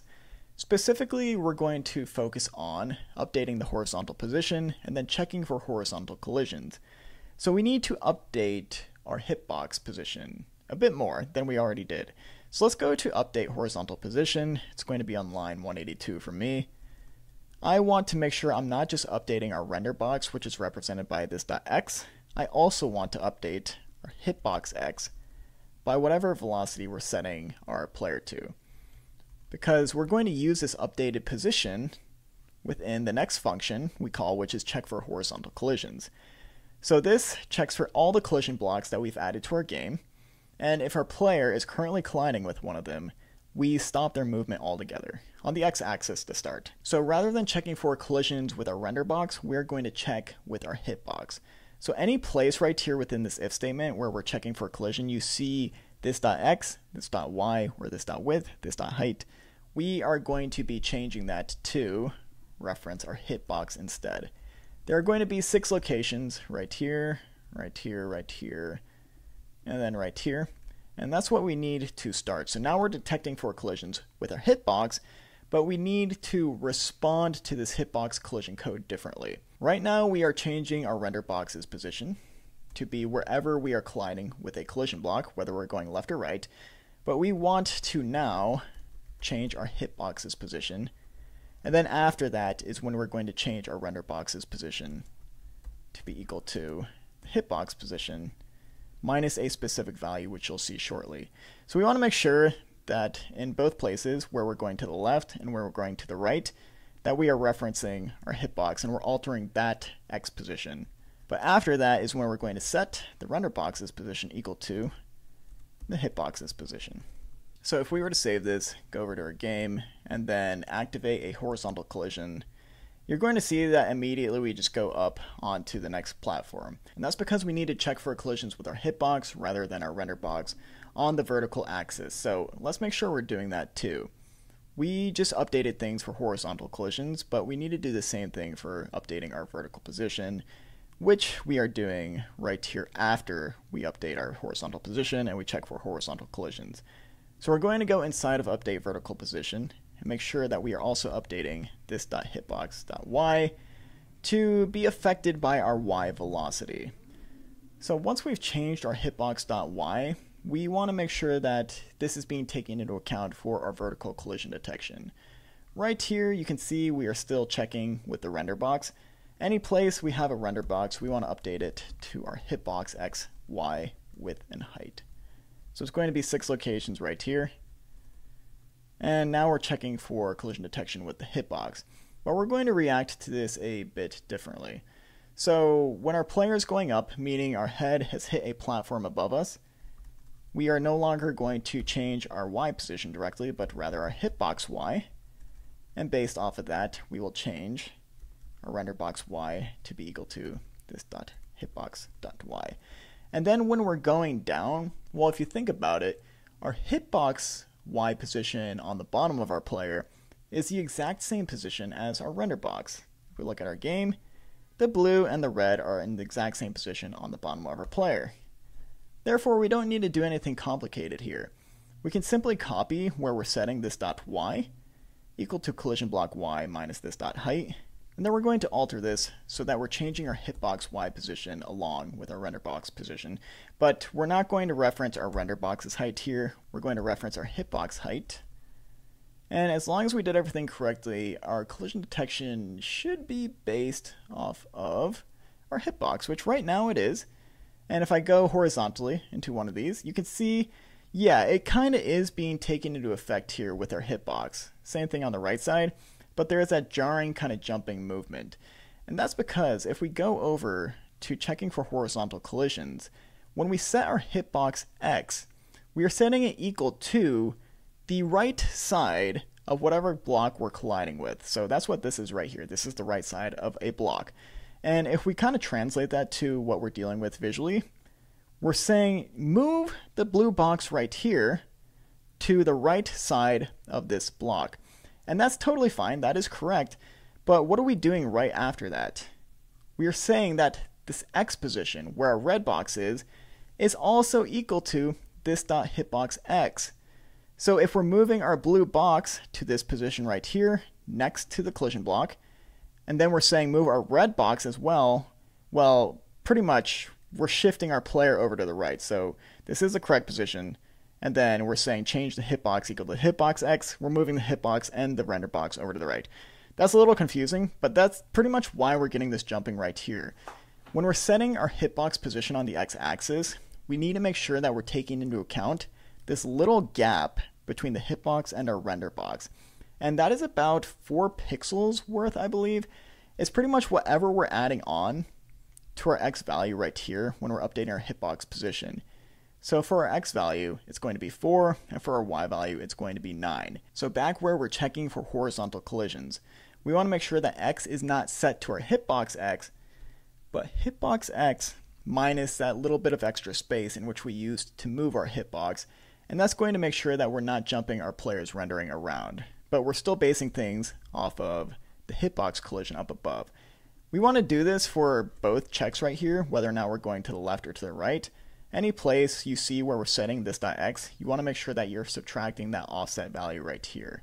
So let's save that, refresh, and then check our horizontal collisions again. Now when I run over here, you can see that we're taking that offset into account. There's no more jumping or jitteriness. And when I go over to the right, oh, it looks like we still have a little bit of jitteriness there. And the reason for this is because I forgot to update this position right here to be based off of the hitbox width and not our render box width. So you still want to make sure that you have -4 here. I can promise you that. Let's refresh and test over here when we're going to the right, and now you can see there's no more jitteriness, which is great. So we're almost done, but you'll see when I jump up here, I kind of get stuck on the ceiling. So we want to basically do the same thing that we did for checking for horizontal collisions, but for the y-axis, specifically when we're going up.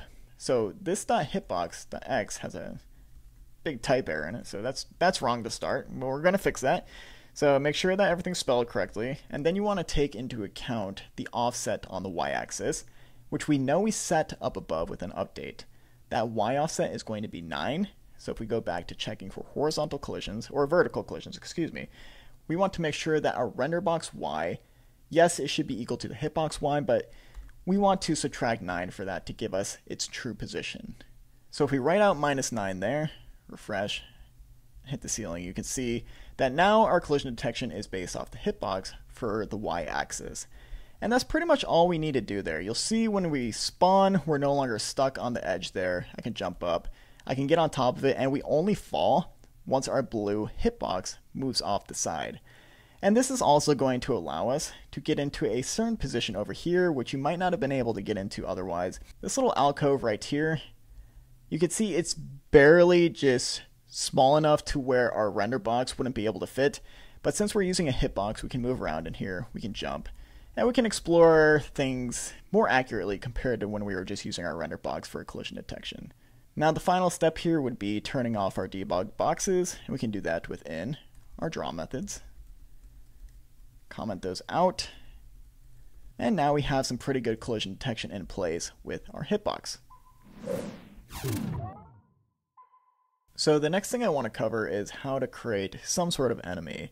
And the enemy is going to be this little possum guy that you see right in front of us. So right now we just have this built out and rendered in MapperMate, but now we're actually going to bring the enemy into the game and start interacting with it. So how do we get some sort of enemy sprite sheet? Well, the same way we got our player sprite sheet. When we downloaded all the Sunnyland assets, we also got a few other sprite sheets within the sprite sheets folder.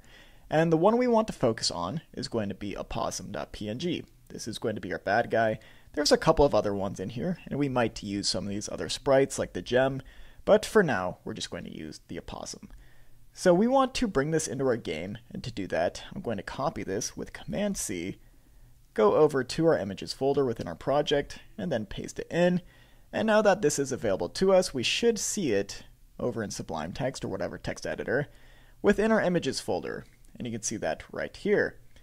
So how do we start using this sprite sheet? Well, the easiest way to do this is simply copy our player.js class. Yes, we could do some abstraction to make this a sprite class and base our player off of that, but over abstracting things becomes a big pain in the butt. There's definitely a fine line between when abstraction is useful and when it starts acting as a detriment. I really think sometimes it's just easier to duplicate things, so in this case we're going to duplicate this class. We're going to create a new one by pasting in all of player.js into a new file, save this, and we want to save this within our classes folder. This is going to be called opossum.js. I think that's how you spell opossum. That's how I'm going to spell it. So I'm going to save that, and now we can begin altering this as needed. So the first thing we need to change is the class name. Of course, this should be opossum. We need to change these consts up here because these are global consts. When we pull them in within index.html, they're going to be available to all the files beneath it.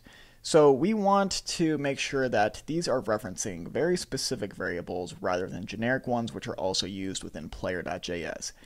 As a result, I'm going to select both instances of xVelocity. Actually, there are 3 instances, and I'm going to change this to opossum xVelocity. Basically, all I'm doing is I'm prepending these consts with opossum underscore. Same thing for jump power. I'm going to replace this with opossum jump power like so, and then for gravity. In these 2 locations, I want to use opossum. I can't spell opossum underscore gravity.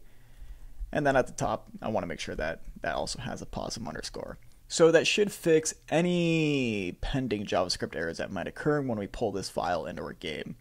To pull this file into our game, we want to go to index.html, and I'm going to duplicate this script tag where we're using player.js, but reference opossum.js instead. So let's just go to our game and make sure we don't have any errors after importing this.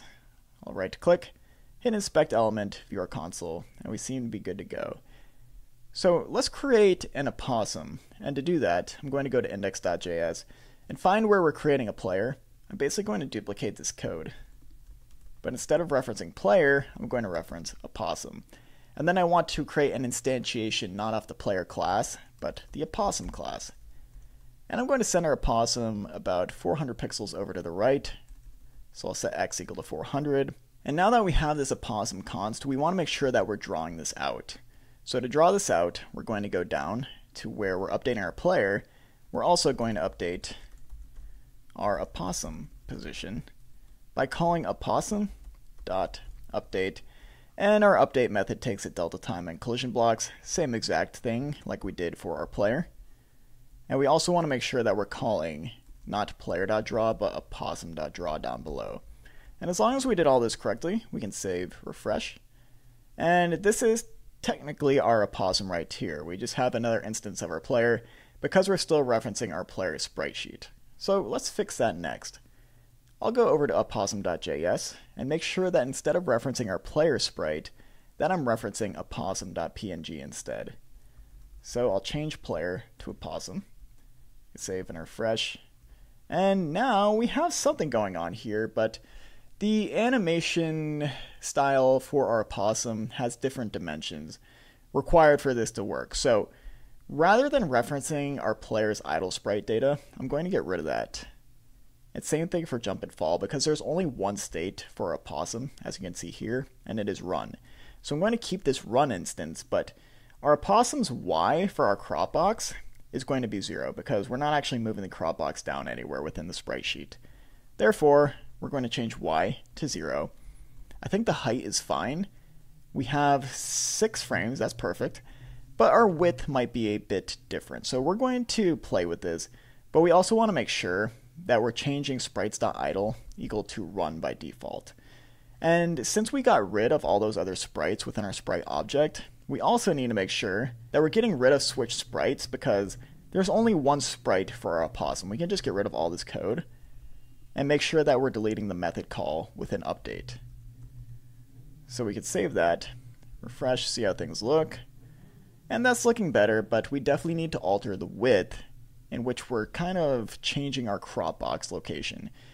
So altering the width of our crop box, we can go up to 34, see how that looks. Seems to be getting a bit closer. Let's go up to 35. And I think 36 will do it. So each frame of our opossum animation is going to be 36 pixels wide. And that looks great. But our opossum really isn't touching the ground right now. Let's render out our debug boxes, and we'll fix this up real quick. So I'm going to render out our hitbox and our render box. And as you can see, we have a little bit of a gap between our opossum's feet and the bottom of the platforms. So really, we should just need to change our height for our crop box within the sprite. I think if we go down to something like 28, it should fix things immediately. I'll save and refresh that. And I think that actually is perfect. But I want to make sure that our hitbox here is a bit wider. I think the height is good, but really the hitbox doesn't cover the full distance of our actual opossum. So I want to expand that. And I actually don't want any gap right here between the hitbox and the render box because the nose of the opossum is all the way to the left. Therefore, when we are updating our hitbox with an update, I'm going to get rid of this +4. And remember, this little offset was being used for collision detection on the x-axis. So I don't know if we're actually going to use collision detection on the x-axis for our opossum moving into collision blocks. But just to be safe, where we're checking for horizontal collisions, we want to get rid of this offset right here as well.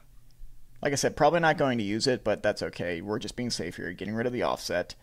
And we should see the hitbox all the way to the left, which is great. But now we need to expand the width. And we can do that by heading up to our constructor, finding our hitbox, and let's add about 8 pixels onto our width here. Refresh, and that seems to be closer. I think I want a little more though. Let's go up to 30. And maybe I'll even go 32 to get the full extent of the tail. And I'm kind of having second thoughts here. I think I'm going to stick with 30 here. So that looks good for our hitbox. But now I want our opossum to be moving left and right between a certain distance. And the first thing we need to do to create this effect is add some sort of velocity onto the opossum. Right now the velocity is 0 on the x-axis, and the default right here, as you can see, is 0, yeah. But we want it to be moving to the left by default. So I'm going to say that our default x velocity is actually going to be -100. We can actually use the const that we declared up above if we want to be super nerd coders.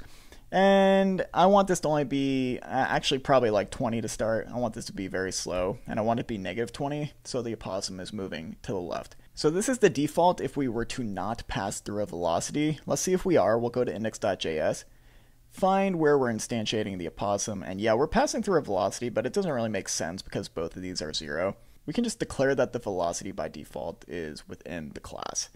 So I'm going to make sure that I delete that from index.js, and when I do that, you can see we're moving to the left, but things are flipped, weirdly enough. And we can fix this real quick just by going into draw and making sure that when we are facing the right, that is when we actually want to flip things for our opossum. So change left to right, and that's going to fix the direction in which our opossum is moving. So this is pretty cool, but eventually we need our opossum to turn around. And you can see our collision detection code works here, which is pretty sweet, honestly, for having some sort of AI movement within the opossum over there. But that's besides the point. We could have it so that if they collide into a block, we have them going the other direction. But I want a set distance in which we can reverse our opossum. So what I'm going to do is add in a new property within our constructor called this distance traveled. I think that's 1L. I'm not really sure. I'm going to choose 1L in this case. And by default, we're going to have 0 distance traveled. But as we begin to call update horizontal position, which is right here, we're going to add on to that new property of this dot distance traveled, and our distance is going to be equal to this dot velocity x times delta time. So we're just going to be adding on to this dot distance traveled. And if a certain condition occurs, if this distance traveled, I'm going to use math.absolute because this could be a negative value. If this positive value right here for this distance traveled is greater than 100, then I want to take our velocity on the x-axis and I want to reverse it. So I'm going to call this dot velocity x, but as you can see, we're calling the negative version. We're just swapping the direction of our velocity so that our opossum should start moving in the opposite direction. And when this happens, I want to set this dot distance traveled back equal to 0. So if we travel 100 pixels to the left, we're going to reverse our velocity, reset distance traveled to 0, and then when we travel 100 pixels to the right, we're going to reverse things. It's going to give off a cool effect with our opossum moving left and right. So let's save that, refresh, and now it's moving to the left, which is pretty cool. And then after 100 pixels, you're going to see that it turns around. So this value right here, the distance traveled in which we turn around, should actually be something passed through the instantiator, because this distance traveled might be different depending on where our other opossums are located, because we might add more into our game later on. Therefore, I'm going to replace this 100 value with this dot turning distance.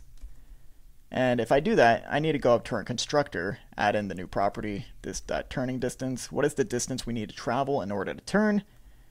We want to pass that through as an argument right here within the constructor. So add in turning distance. By default, it'll be equal to 100. And now that that's available to us, I could say that the property turning distance is equal to what we're passing through as an argument. So later on, we can change this to something larger, something smaller, but it's going to give us more flexibility, which is pretty sweet. I think right now what I want to do is move our possum over to where this rendered out one is from MapperMate. And that's pretty easy to do. All we need to do is go over to where we're instantiating our possum and move the X value over to the right. I'm going to increase it to 550, go back to our game, quick refresh. And pretty close, maybe 650 is a bit better in this case. And yeah, that seems to be right about to where we wanted the opossum to start. And they're going to be traveling back and forth between that distance. Looks perfect to me. So let's start adding in some sort of collision detection here so that we can begin jumping off the top of our opossum. And eventually we'll add in some health.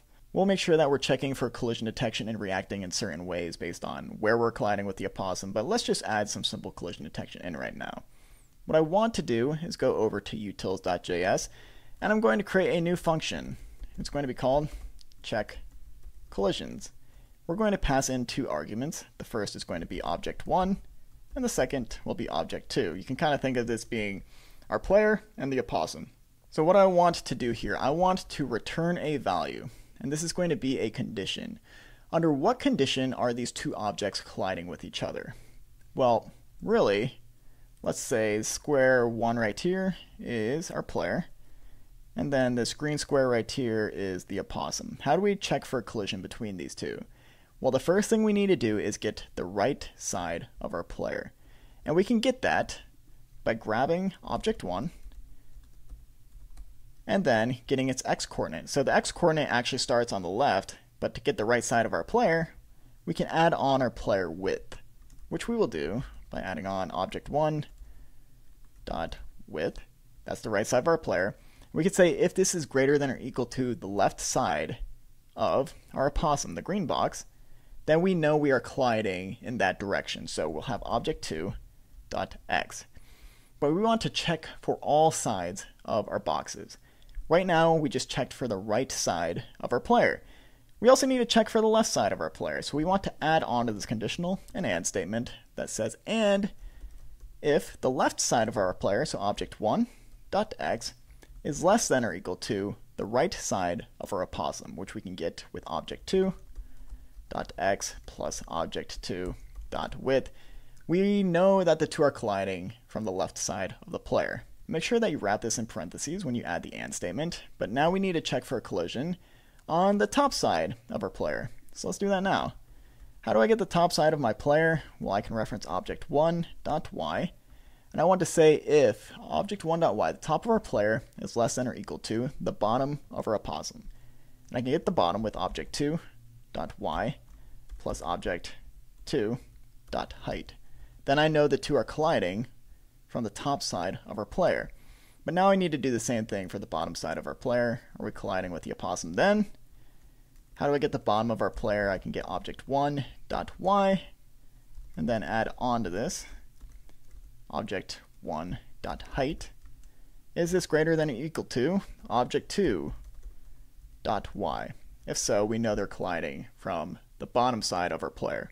So given that we wrote this all out correctly, we can begin to use it within index.js, specifically within our animation loop down here. So right beneath where we're updating our player and our opossum values, I want to say if there is a collision, which we can get with this function right here that we just created. We're going to check for collisions with our player. Is our player colliding with the opossum? If so, we're going to console log out some code that says colliding. And then we'll refresh, make sure that we inspect the element, go over to our console, and now when I touch our opossum over here, and I'll change the location of my console, move it to the bottom. When I touch the opossum, you can see that we're only logging this out when we're touching. So we know the collision detection code is working, which is great, but we want to react to this a bit differently. And to do that, instead of console logging out some worthless code, I'm going to take our player.velocity on the y-axis, and I'm going to set this equal to a large negative value, something like 200. So this means when we touch the opossum, ideally from the top, that we're going to be launched upwards to kind of create some sort of jump effect. This isn't what we're going to do in the long run, but I think it'll be fun to start off with, at least for this portion of the video. And you can see if I add that in, our collision detection code works correctly. We are now jumping off the top of our opossum. But this is relative to our render box, not our opossum hitbox. So we definitely want to make sure we're taking that into account. And to fix this, we just need to go to utils.js and make sure that we're not referencing our render box with x, y, width, and height, but rather our hitbox instead. So we'll add in hitbox here. Pretty much everywhere, we're going to add in hitbox. So I don't know, maybe I'll even fast forward this part of the video because it's kind of boring watching me paste hitbox everywhere. Or maybe I'll make you watch this as I talk endlessly, ramble with the bramble bushes. So save that with hitbox updated in every single location for object 1 and object 2 because we know both of them use hitboxes anyways. And now everything should still work, but we're going to have more accurate collision detection for jumping, and you can see now we're bouncing off the blue box rather than just the red one.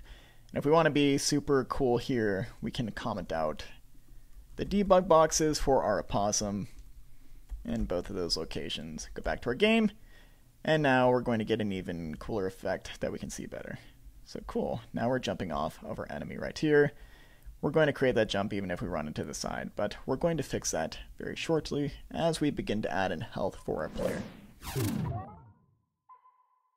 So next up, when we jump on our enemy, I want to remove them from the scene, and I also want to create some sort of animation to show that they disappeared. So lucky for us, within this asset pack, we have some sort of disappear animation. So let's go over to our asset pack within Finder, and here it is. So I'm going to go inside of the assets folder, go inside of packs, we'll go back inside of Sunnyland, and if we check the sprite sheets folder right here, you're going to notice that we have an animation called enemy dead. So I think this is misspelled, doesn't really matter, but you can see what's going on here. We're having this little explosion effect occur when an enemy disappears. So that's what we're going to integrate now. And to do that, we want to copy the sprite sheet just like we did for all of our others. I'm going to do that by pressing Command-C, going over to our project folder. I'll go inside of images, and then I want to paste that in, and I'm going to change the name here just so it's spelled correctly. Call that enemy death. So now, within Sublime Text, we can begin integrating this, and you should see enemy-death.png within your images folder. So how would we begin integrating this? Well, I think I want to make a new class specifically just for a sprite animation. I know I said earlier that I wasn't going to make a sprite class, but here I am about to make one because this is a little more generic of what we're about to do, and we might use this for some other sprites as well. So I know I want something rendered out on the screen, I know I want it animated, therefore I'm going to create that sprite class. So I'll create a new file, and then I'm going to save this, and I'm going to call this sprite.js and put this within our classes folder. So I'll save that. Now we have it available to us. And I want to base this off of another sprite. What sprite do I want to base this off of? I actually think our opossum.js file will be the best one. So I'm going to copy everything within here, go over to sprite.js, and make sure that I save that. So we're going to edit this quite a bit. This generic sprite class, I just want it animating one thing in one particular spot. I don't really want it to have any gravity. I don't want it to have any updated movement. This should really just be a sprite that stays in one location but animates. Therefore, I want to get rid of these consts at the top. I want to change the class to sprite. And since I got rid of those consts, I want to make sure that I get rid of them here. I'll just say velocity is equal to 0. Although I don't really want velocity on this anyway, so let's get rid of velocity and turning distance. And then we want to make sure that we take out anything related to velocity and turning distance. So I'm going to get rid of turning distance, distance traveled. We don't need a hitbox for this sprite. And what else do we have here? I know I got rid of velocity. We don't need is on ground. And I think I'll keep everything else for the time being. But remember, since we got rid of those consts, and we also got rid of a few of those properties, we need to make sure that we're removing these from our other methods. So what methods do we need to get rid of? Well, anything related to our hitbox. We don't need gravity. Anything related to updating our horizontal position, checking for collisions. We don't need any of this. We just want to render this out with current frame, elapsed time, and so forth to get that sprite animation. So I'm going to get rid of jump, update horizontal position. Pretty much like all of our methods I'm going to get rid of here, just because they're not needed for this sprite class. So I think that is a good refactor. We're about to find out. Let's pull this into our project by going over to index.html. And I'm going to copy the last script tag and make sure that I'm pulling in sprite.js. So going to our project, hopefully there are no errors pulling that in.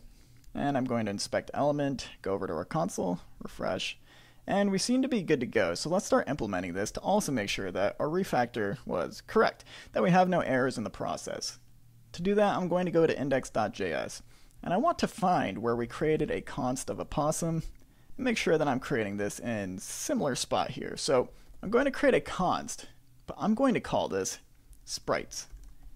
And this is going to be equal to an array, because we could have multiple sprites being rendered out on our scene at once. And later we might do the same thing with our opossums, create an opossum array so that we can render out multiple at a time.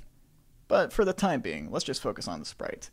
So I want one explosion sprite to start. How do I do that? Well, I'm going to create a new sprite. And what arguments does a sprite class take? Well, let's look within sprite.js. We have an x, we have a y, we have a size. Well, sprites might have a different width and height, so I don't really want to use size here. I actually want to pull through a width and a height separately. Make sure that we're setting our properties accordingly. And I think that's going to be it. For now, we'll just use the opossum to render out this one sprite. We're going to change it very shortly. But let's just get this rendered out on the screen with the sprite class. So x, y, width, and height. Let's add that in. What's our current x position? I don't know. Let's just shove it off to the right somewhere like 300. Y will be something like 100. Our width for the sprite will be, I don't know, 32. And then height will be 32. We're going to change all these later, but we just want these rendered out. So we have an array full of sprites. And we want these rendered out at the same time, regardless of how many are within the array. And to do that, we need to go into our animate loop. And I'm going to render these out right beneath where we're rendering out our opossum. Well, I guess this isn't rendering out our opossum, but where we're updating our opossum data. We're first going to update our sprite data for all of our sprites within the sprites array.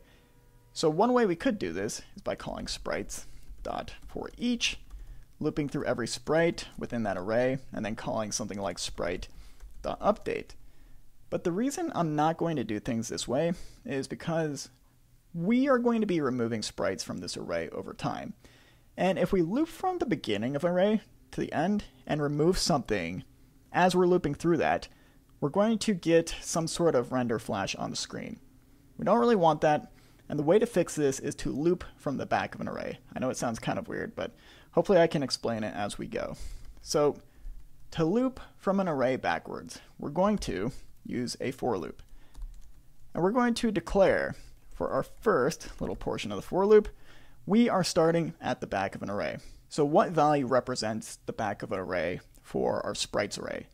Well, we can get that by saying I is going to be equal to our sprites array length minus 1. Currently, we only have one item within our sprites array. We subtract 1 to make sure that we get an index of 0. So we're only going to be looping through one iteration to start, and that is where I is equal to 0. How many times do we want to loop through this array? Well, as long as I is greater than or equal to 0. And then for each iteration, what do we want to have happen? Well, we want to subtract 1 from I. So this is a pretty standard way to loop through a back of an array. And to grab one specific sprite from the array, we can create a const called sprite, represents one sprite.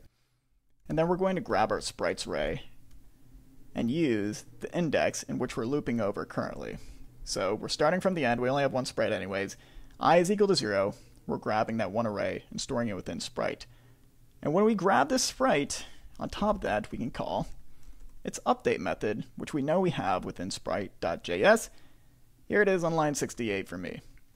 But what does update take? You can see it takes a delta time and collision blocks. Well, we're not using collision blocks anymore. We can get rid of that. We really just need the delta time for our animation.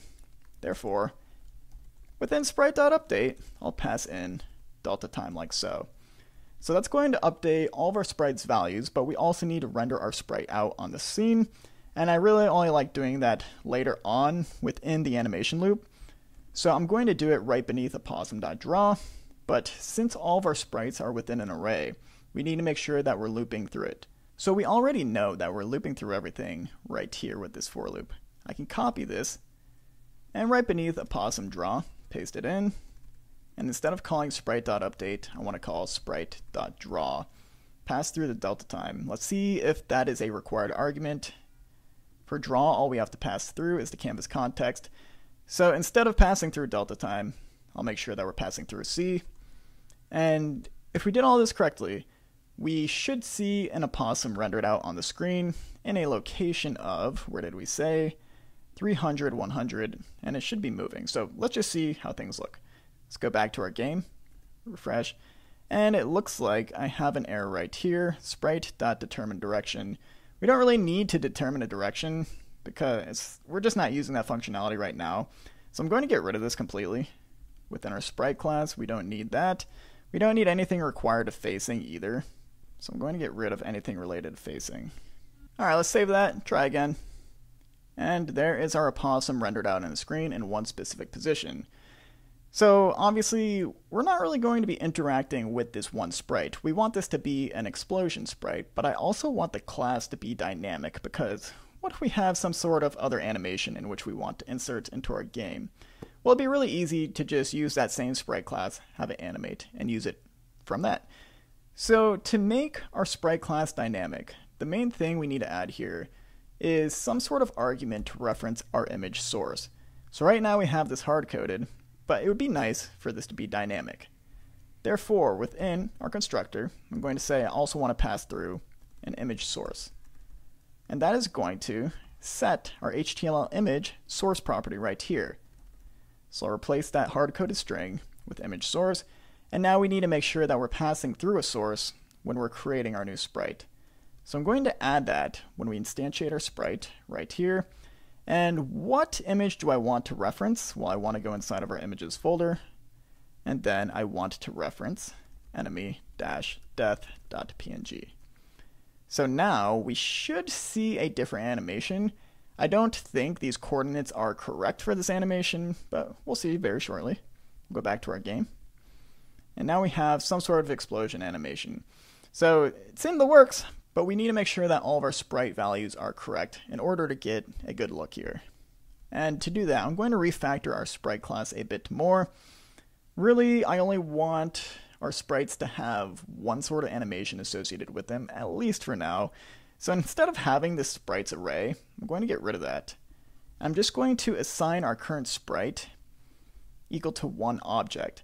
And it kind of makes sense if this is going to be a dynamic class. We know that the x, y width, height, and frames are all going to vary based on what sprite sheet we're using. Therefore, this object should also be variable. We don't want to use static values like we're using right now. We actually want to reference some sort of argument. So that argument, what should we call it? Maybe something like sprite, crop box like so, and then we can pass it through. Sprite crop box. And I want to make sure that when we come back to this code, we know what value should be inside a sprite crop box. Typically you would use something like TypeScript for this, but I'm trying to make this tutorial as accessible as possible. So for now, we'll just pass through a default value of that same object we cut out to say we need an x, y, width, height, and frames value within sprite crop box. But we want to make sure that we're passing through the correct values when we're instantiating our new sprite. So therefore, within index.js, I'm going to pass through a new sprite crop box value. And what do I need here? Well, these same values that we declared within the argument. So I'll copy these, paste it within sprite crop box, and now I just need to make sure that these reference the correct values of our sprite sheet. Let's see what those are. We have 1, 2, 3, 4, 5, 6 frames. Frames is correct, that's great. But what is the width and height of this? If you're not completely sure, you can just go back to your Finder and then reference the image width and height. So the width is 240 and the height is 41. So for height, we know that's going to be 41. And then we have 240 divided by 6. It's going to give us a value of 40. And now this should render out correctly. Let's save, go back to our game, refresh. And yeah, you can see that looks pretty darn good. So what do we want to have happen? One, I only want this to occur once. It's kind of silly to have this just loop over and over again. But if our sprite class is going to be variable, maybe there is an animation we want to loop multiple times. But really, the most important thing is getting this rendered out where our opossum is after we jump on top of it. So let's start with just the position first. I'm no longer going to, by default, create some sort of sprite within this sprites array. So I'm going to copy everything we have right here and cut it out. And I want to make sure that I get rid of that explosion. We shouldn't just have something animating by default on our screen. But I know I want this to occur when we jump on an enemy. So where is that happening? I know that's happening within our animate loop. And this is where we jump on enemy right here, when we're checking for collisions, specifically for the player and the opossum. So after we jump on an enemy and check for those collisions, we're saying set our player's velocity in the y direction to be a negative value, a large one, so that we jump back up. But what else do we want to have happen? We want to, 1, remove our opossum from the game altogether, and 2, we want to add in a new sprite that animates in the opossum's place, and after that sprite animation is run once, that is when we want to remove that as well from the game. So let's just say we're going to add in a new explosion sprite when we jump on the enemy. How do we do that? Well, I'm going to grab our sprites array, and then I'm going to push in that same sprite that we copied. But instead of spawning this at a position of 300, 100, I'm going to spawn it at the position in which the opossum is currently at. And I can do that by saying if we're colliding with this opossum right here, then I can get that opossum's x value, and I can also get its y value and say, hey, I want to create a new explosion sprite at this coordinate. So let's save that. Go back to our game, refresh, and now we should only see that explosion in the same area in which we jump on an opossum. And now you can see we are spawning multiple because we keep pushing new ones into the array. Eventually, we're going to want to make sure that these disappear, and I think that's actually going to be the next thing that we do. So how do we make sure that those explosions disappear after one run through? Well, back within our code, we're going to go to sprite.js, and I want to add in a new property called this.iteration, and this is going to represent what iteration of the animation are we currently on. By default, we're going to have 0, but if we go on over to update, right here, we know that we've reached the beginning of an animation when this.currentFrame is also equal to 0. So within this if statement, we can say if this.currentFrame is equal to 0, we want to add 1 onto this.iteration. That means we went through a full loop of our sprite sheet. So this.iteration plus plus. So now that we have a way to track which iteration of our animation are we on, back within index.js, where we are currently updating our sprites, right here, for me this is on line 173. After I call sprite.update, I want to splice out a specific sprite who has an iteration value of 1. That means that we went through one loop of the animation. So I'll write an if statement that says if this current sprite that we're looping over has a iteration value equal to 1, then I know I want to grab our sprites array, call splice on top of this, and then I want to select the specific instance in which we're looping over of I and cut it out from the array altogether. So when we look at sprites.splice right here, all we're saying is find the index in which we want to cut out of the array, and then cut out one instance from that index. So we're basically just taking the current sprite out of the array that has an iteration value of 1. So let's see this in action. Let's go back to our game over here. And now when I jump on top of our possum, you're going to see we only have one iteration of our animation taking place, which is awesome. That's exactly what we want. But now we need to remove our possum from the game altogether. And I think the best way to do this is similar to the way in which we are removing our animations for the explosion. I think I want to create an opossums array, so that way we can have multiple opossums within our game, and then after they've been jumped on, we'll just splice them out of the game altogether. So why don't we do that? Let's find out where we're creating an opossum, and it's going to be right here on line 129 from me. And I want to create now a const of opossums, plural. And this will be equal to an array. And by default, I know I want at least 1 or 2 opossums within my game. Therefore, I can cut out where we are instantiating a new opossum, go into our opossums array, make sure I delete the old const of opossum. And now this is going to function exactly the same, but we do have to loop through this array and then call the update and draw method on top of these new opossum objects. So let's find out with an animate where we are currently referencing that singular opossum that we had earlier. And that is going to be in a few locations where we're updating the opossum position. How do we update the position of multiple opossums within an opossum array? Same way we did for the sprites array. We need a for loop that loops through the end. So I'm going to copy our previous for loop, paste it up above, and instead of looping through our sprites, I want to loop through our new opossums array. And then I want to reference one singular opossum, which I can do by creating a const called opossum, make sure that is equal to our opossums array, and to select just one value of this, I can reference the index we're currently looping over. So now this update method should function exactly the same, but we're not done just yet. Right here when we're jumping on an enemy, we're checking for collisions with just one opossum, but this one opossum const isn't available to us anymore because we got rid of it. We want to check for collisions with all the opossums within our opossum array. Therefore, I'm going to grab where we're checking for enemy collisions, everything within the if statement to the very end, and I'm going to paste that within our new for loop where we're updating all of our opossums. So paste that in.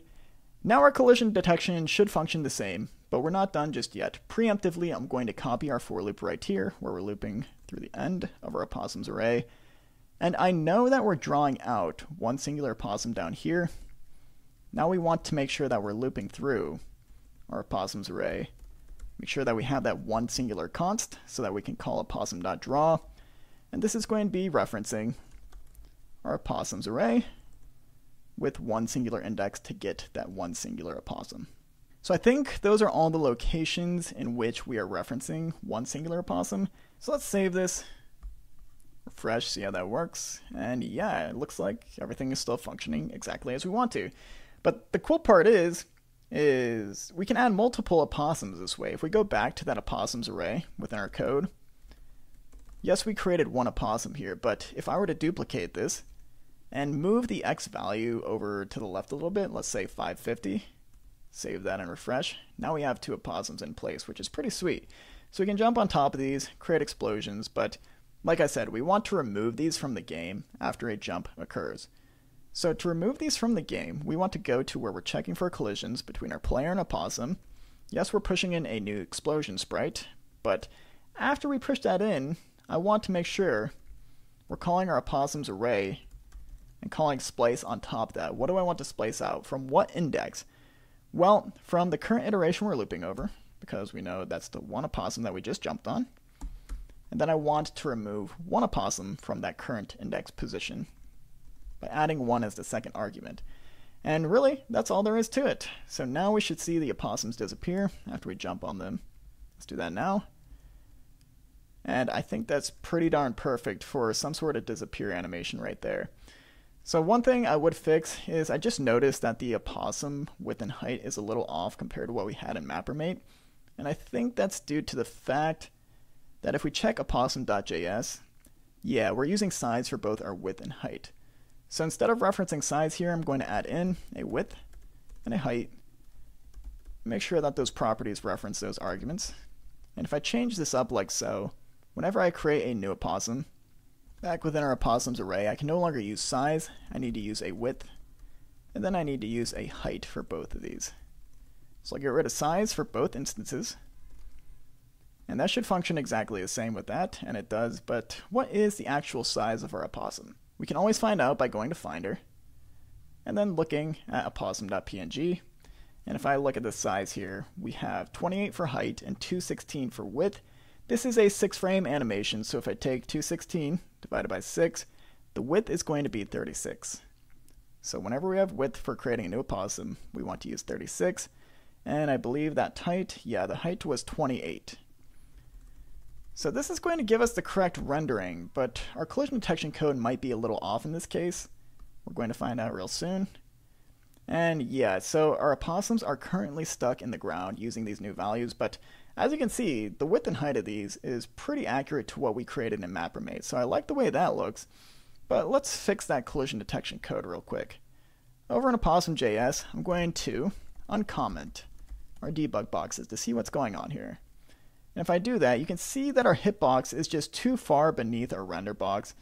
And our hitbox is what's being used for all the collision detection and so forth, so we need to make sure that our hitbox is the correct height. And right now it is just too large, and it's causing some issues with our collision detection. So for our hitbox height, I'm going to reduce this value of 23 down to something like 19.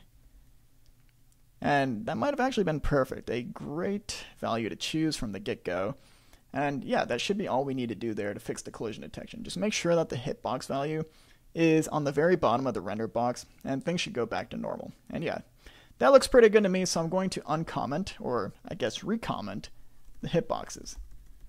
So we'll get those out, save that, refresh, and I think that looks pretty sick. Really, the last thing I'm going to do for this chapter is just create a couple of these enemies for fun. And yeah, I think I'm going to end with that. So I'll add in 2 more, and I want these evenly spaced between each other. So I'll say this one has an X value of 600. I don't know, this one will be 500? No, not 5,500. Save that, they're all in sequence, so now I can jump on top of these and get rid of them in order, which is pretty fun, honestly. We're not done just yet. Next up, we are going to add in collision detection for multiple sides, so that when we run into an enemy, we actually get hurt. We don't just disappear the enemy from the game altogether. We want to make sure that this is some sort of challenge here. So that's what we're going to do next. Okay, so now when we run into an enemy, I want our player to start losing some sort of health. I need to be able to detect in which direction is our player hitting the enemy. Right now, we're not really deciding which direction we're hitting them, we're just saying we are hitting them. And as a result, we're removing them from the game, we're creating the sprite explosion, but we need something different to happen if we're hitting from the side compared to if we're hitting them from the bottom of our player. So that's what we're going to implement, is when we run into an enemy, we're going to give our player a brief period of invincibility, and we're going to make sure that we're not actually removing the enemy unless we hit them from the top. So how would we go about implementing this? Well, the first thing we need to do is change up our collision detection function over within utils.js. So this is a great collision detection function, but it doesn't monitor for which side we're currently colliding with the enemy. So here's how we're going to change things. We're no longer going to return a true or false value based on if we are colliding with the enemy. Instead, this is going to be equal to a const called isColliding. So we still want to know, are we colliding with the enemy? And if we are not colliding, then we want to return null. And this is going to make sense shortly, but if we're altering our function this way, we need to go inside of index.js, find out where we're checking for collisions. And we know this returns a value now. So I'm going to take it out of the if statement. And right above the if statement, I'm going to say, this is a const called collision direction. Which direction are we currently colliding with the enemy? So we're still going to call the check collisions function, and it's going to return a result within collision direction. And we could say, if a collision direction exists, then that is when we want to remove the enemy from the game. But we need to also return what direction we're colliding in. So how would we go about doing that? Well, it's a little complicated. Here we know we're colliding, at least after this if statement. To determine which direction we're colliding in, we're going to look at this chart real quick. So we need to determine, are we overlapping more on the x-axis or the y-axis when looking at collision between two objects? So say this red box is player 1, and this blue box is an enemy. You can see down below when we look at this example, player 1 is currently colliding with the enemy on the x-axis. How can we understand that? How is that so?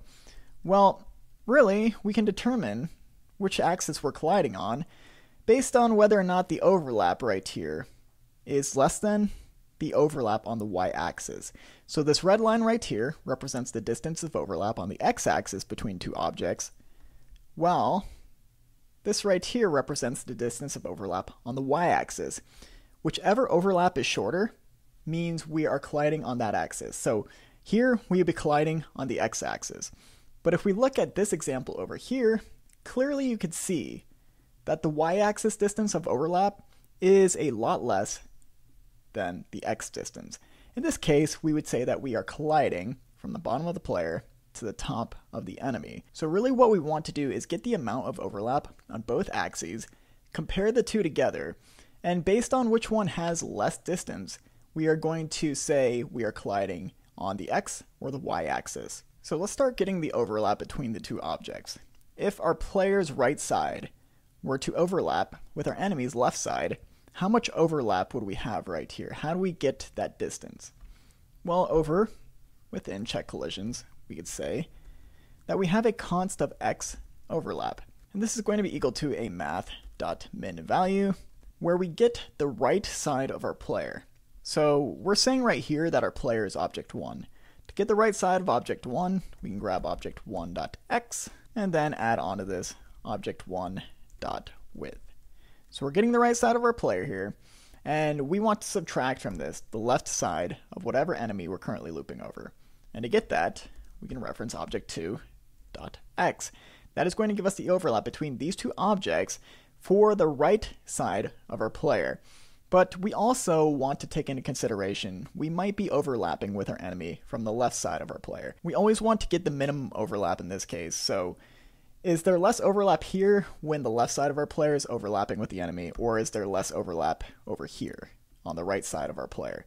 We want to get that minimum value to accurately determine are we colliding on the x or the y axis. So that's why we're using mathmin to get that minimum overlap value. But we need to make sure that we take into consideration the left side of our player here. And we can get that overlap by saying we want to reference object 2's right side. So we're going to be replacing object 1 with object 2 right here. Make sure you add a comma after this first example. And then we want to subtract from the right side of object 2, object 1's x. And that is going to give us the minimum amount of overlap between the two objects we're dealing with. We want to do the same thing for the y-axis, and to do this it's really easy. We can just copy this const we just created, rename it to y-overlap, and then we're going to replace all of the x values with y, and then width with height. And that'll give us the y-overlap. So really what we're getting here is the distance on the x-axis and the distance on the y-axis. And all we're doing here is asking ourselves, which of these distances is smaller? Because that's going to help us indicate from which direction are we colliding into the enemy. Is it on the x-axis or the y-axis? So, back in our code, we're going to ask ourselves, which is smaller, the x overlap or the y overlap? If the x overlap is smaller, well then we can return a direction. And that direction is either going to be left or right, and we're going to use a ternary operator to make sure that we're returning the right one. So back over here within our example, let's say that we are overlapping with our enemy with the right side of our player. We already know that. How do we really return left or right here? Well, we have an X value related to our player, and that's the left side of the player, right? We also have a left value associated with our enemy. If these two are overlapping, which X value is less in this case? It's going to be our player's X value. So here we would say if object1 dot X has a value less than object2 dot X, then we know that we are actually overlapping with the enemy from the right side of our player. So in this case, we would want to make sure that we're swapping left and right here, because if this is true, we want to return the first value of right, and if it is false, we want to return this value of left. And just to help you understand this, let's say the opposite is true here, that object1's X is actually greater than object2's X. So we take object1, and the X value is always going to be the left side of whatever object we're dealing with. If this X value, the left side of the red box, is greater than this X value of our blue box, well, we know that the red box is colliding with the blue one from the red box's left side. So X value is greater than this. We know that the left collision is occurring for our red box. That is why in this case we are returning left-right here.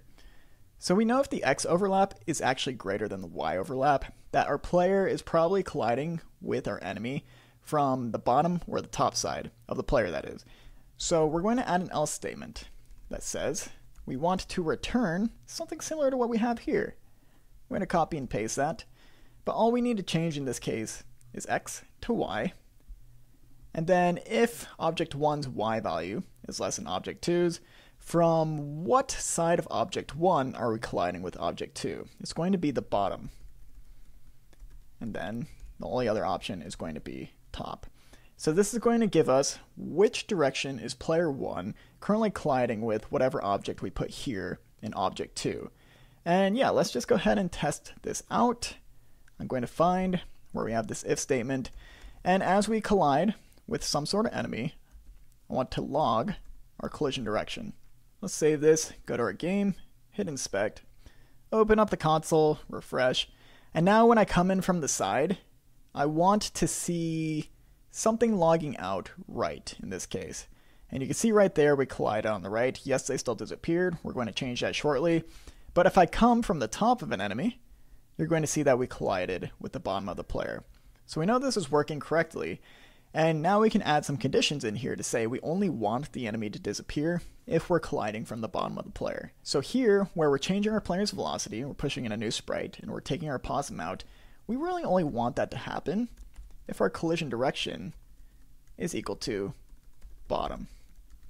So let's wrap everything in that, test things out, go back to our game, and now when I run into an enemy, let's see what happens. Oh, well, it seems that there is still something occurring there. And I could tell you, we are still going to get some direction returned to us that says the collision direction is from the bottom of the player, even if we run into the enemy, because eventually the overlap is so great on the y-axis that it just outputs that bottom value. So to fix this, we could say we really only want this to occur, yes, if the collision direction is bottom, and our player is not on the ground. So we know we're jumping. If a player is running into an enemy, that is when we want to add some sort of damage to our player. So let's save that. So now, if I run into an enemy, you can see that I'm not hopping up anymore. The enemy isn't disappearing. But if I jump on an enemy, both of those disappeared because we're monitoring for collision based on the side of which the collision is occurring. So looking good so far. But I want to add a little bit of invincibility to our player. Eventually we will add hearts to this as well. But let's just make sure that we get the visual interaction of if we run into an enemy from the side, that our player fades out a bit and then they fade back to the normal color. So to do this, I'm going to go over to player.js and I'm going to add in a new property called isInvincible. By default, this will be equal to false, but if this is ever equal to true, what do I want to have happen? Well, I want to go inside of our draw method And where we're currently drawing out our image, I want to add in a new canvas property. This is a global property. So I want to make sure it's within save and restore because I only want it affecting c.drawImage right here. Right before scale, I'm going to add in a c.global alpha value. And this is going to be equal to any value 0 to 1. By default, it'll be equal to 1. But I can say I want it equal to another value based on whether or not we are invincible.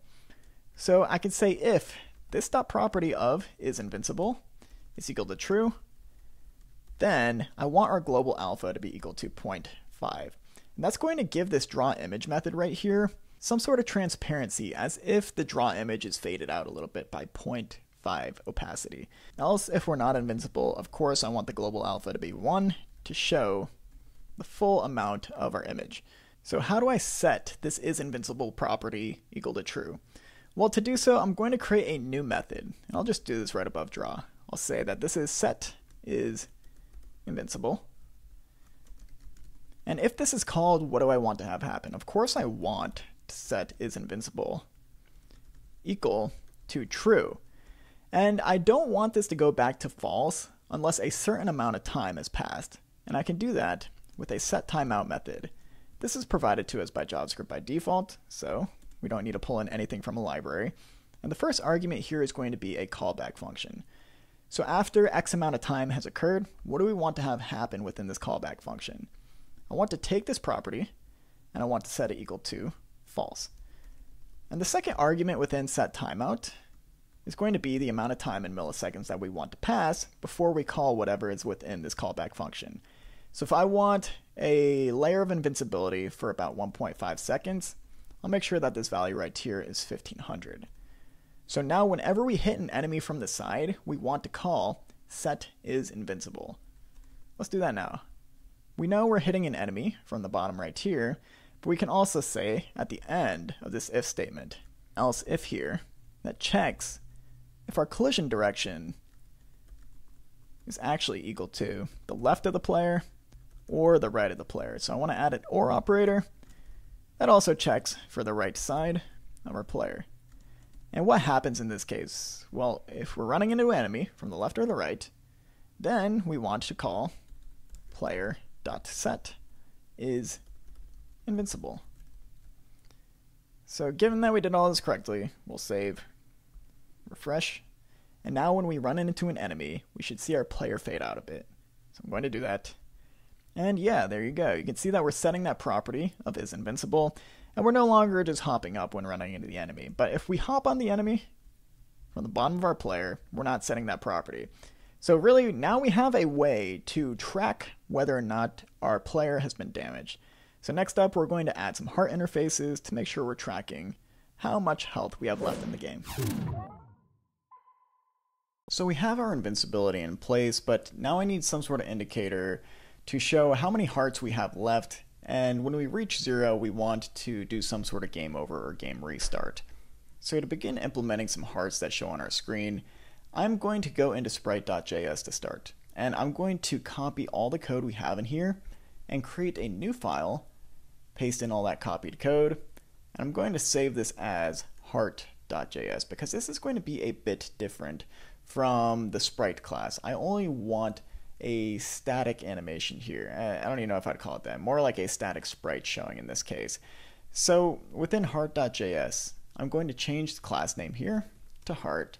And how do I really want this class to be different from sprite.js in the first place? Well, I no longer need an update method because this is going to be a static sprite. And I think we can get away with just that. Maybe I'll delete the iteration and elapsed time because we're not using those. But yeah, really this is all we need to start. So if I want to create a couple hearts on our screen and get them rendered out, I would go into index.js, and I want to go to where we're creating all of our instantiation. So where we're creating our player, our opossums, our sprites, and so forth. And right beneath sprites, I'm going to create a new const called hearts, and this is going to be equal to an array. And now I can start populating this array with that new heart class, or at least objects instantiated from that new heart class. So how would I create a new heart? Well, we can always go into heart.js to find out. Looking at our constructor, this is what it takes. I'm going to copy all these arguments, and paste them in to our new heart. And now I just need to set them. So where do I want our heart on the screen for the XY coordinates? I think somewhere up here, so probably around 10 pixels from the left and 10 pixels from the top. If that's the case, I know my X should be 10, my Y should also be 10. What is the width and height of these going to be? I'm not sure to start, but let's just go with 32, and 32 to be safe.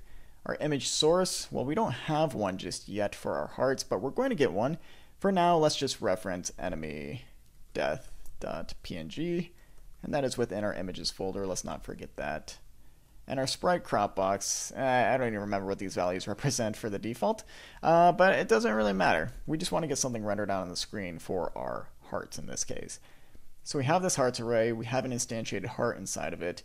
We know if we want something rendered out on the screen, we need to loop over the array and then call its draw method. So down here where we're drawing out our sprites, I can duplicate one of these for loops. And instead of referencing sprites, I'm going to reference our hearts. And that's going to be stored within an arbitrary const. In this case, it makes sense to call it heart because we only have one singular one. And then I want to call heart.draw on top of that. But this still won't work because we need to make sure that we are importing heart.js inside of index.html. So here I'm going to copy our very last script, which we're pulling in, which is sprite.js, and make sure that I'm pulling in heart.js instead. So we did everything correct there. We should see something rendered out, and that doesn't look great. That actually is the start of our enemy death animation. Like I said, doesn't look great, but doesn't matter. We just wanted something rendered out on the screen. So how do we get some sort of heart sprite here instead? Well, thankfully, on itch.io, Humble Pixel, the author, created this really great pack for us called Health Progress Series Number 2 Heart, and this also has a great license for personal and commercial use. And I downloaded this, and I created a very simple sprite sheet based off of it. We just have an on and an off state. So if you want just this sprite sheet right here with the on and the off state based off of Humble Pixel's asset pack, you can download that with a link in the description of this video. So just make sure you download that, and that's going to be available as hearts.png. We want to copy this with Command C and paste it within our images folder within our project. And as long as we do that, we can see within Sublime Text, now we have hearts.png available to us. So rather than using enemy death.png right here when we're instantiating a new heart, we are going to use this new hearts.png sprite sheet instead. So let's save that and refresh and see what we get on the screen. And yeah, that's looking pretty good, but we just need to make sure that our dimensions are correct based off the sprite sheet and what we're referencing right here for width, height, and also sprite crop box with height. So what are the dimensions of hearts.png? Well, we can always look within Finder here.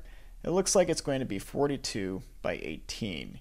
So in that case, our height is going to be 18 in both locations. And then our width is going to be, I think it was 21 because the overall sprite sheet width was 42. So divide that by the frames, we're going to get a value of 21. So let's change our width and height in those two locations. Refresh. And now we have one singular heart rendered out on the screen. Exactly what we want, but we also want two more hearts rendered out on the screen. And to add two more hearts, we can simply duplicate this instantiation, paste it down below twice, and then we want to change the X value. So each heart is about 21 pixels wide. We can say that we want to add that onto our X value. Change this 10 to 31, but I do want a little bit of spacing in between each heart, so I'm also going to add a value of 2 onto that. You can kind of think of this as adding 23 onto each X coordinate. So if we take the value of 33, add on 23, what do we get? We're going to get 56. And this should give us some evenly spaced hearts on our screen. Save and refresh, and there we go.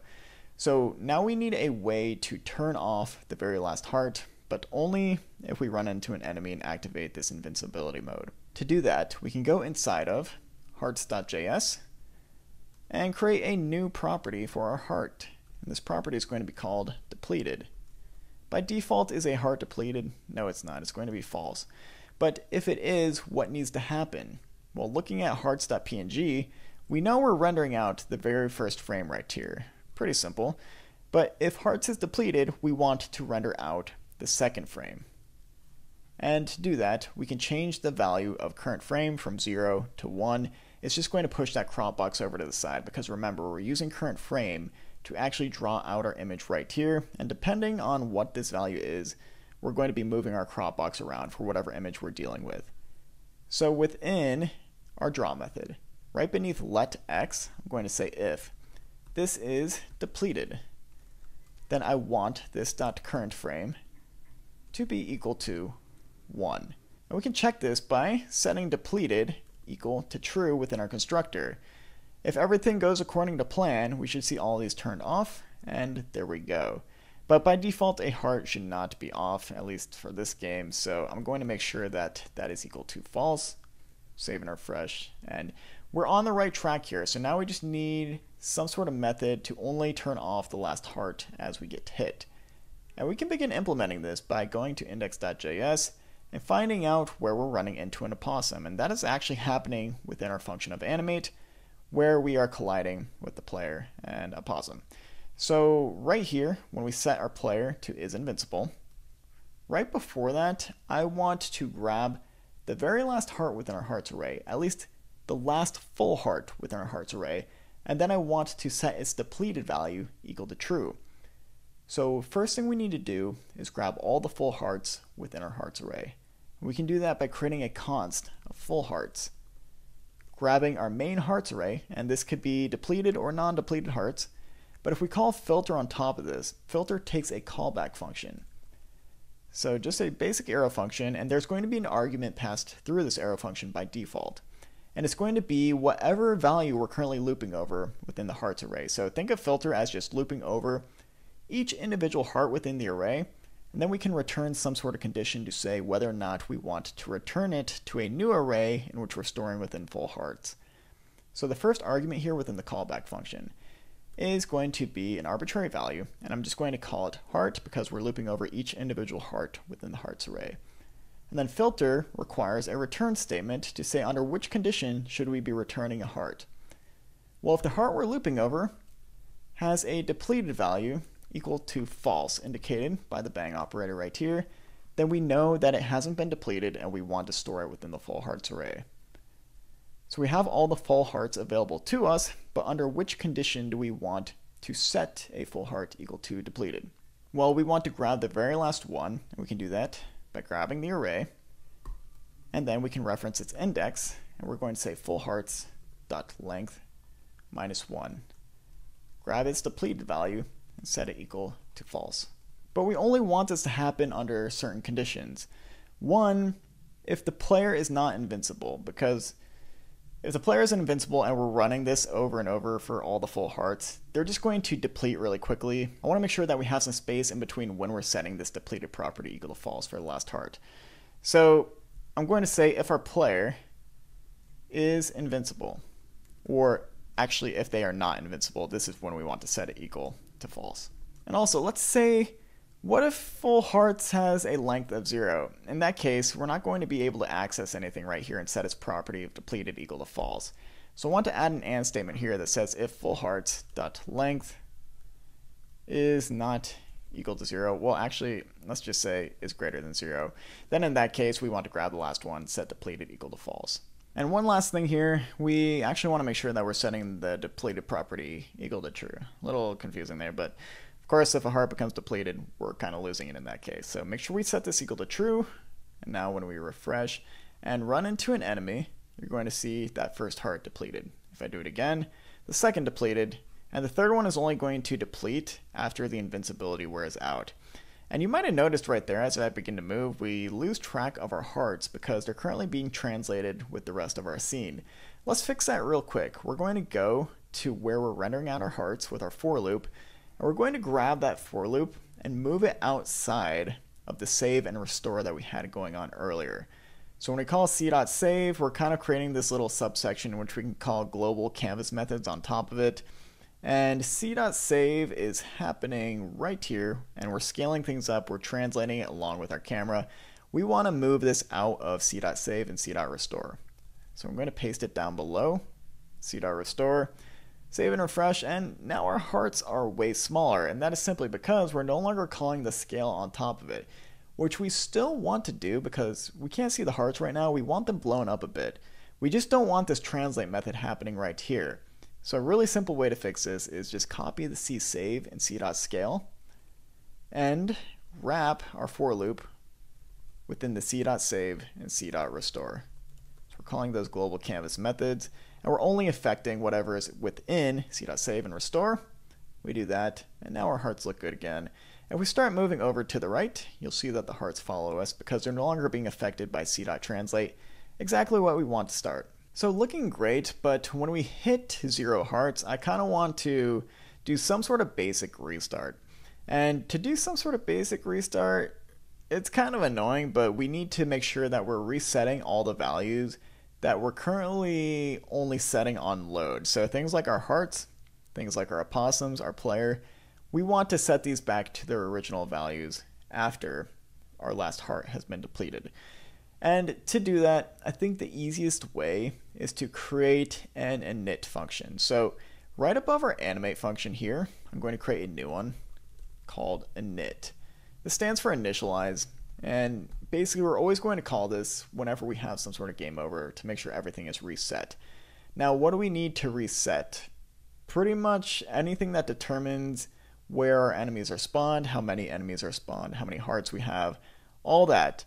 So I'm going to take everything right here from our player, opossums, sprites, and hearts, and paste that within init in a second.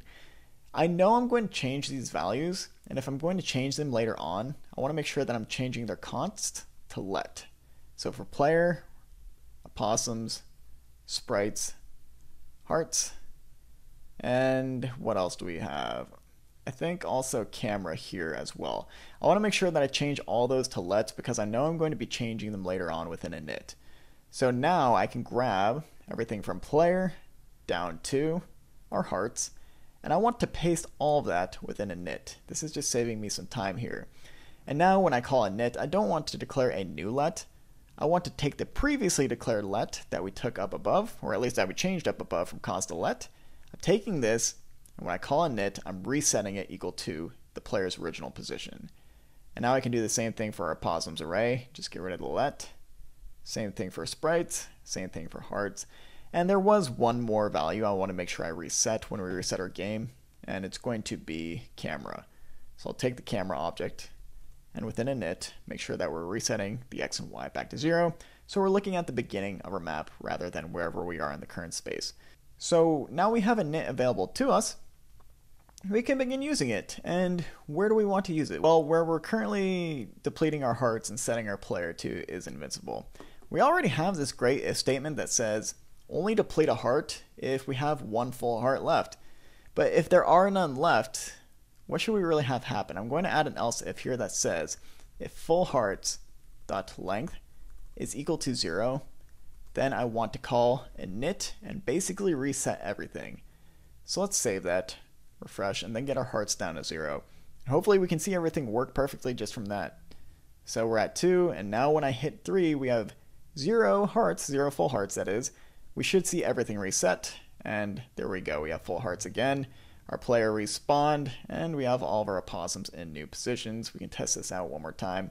Just to be extra safe, I'm going to run into one, and then do it again, get it 0 hearts, and we refreshed our game.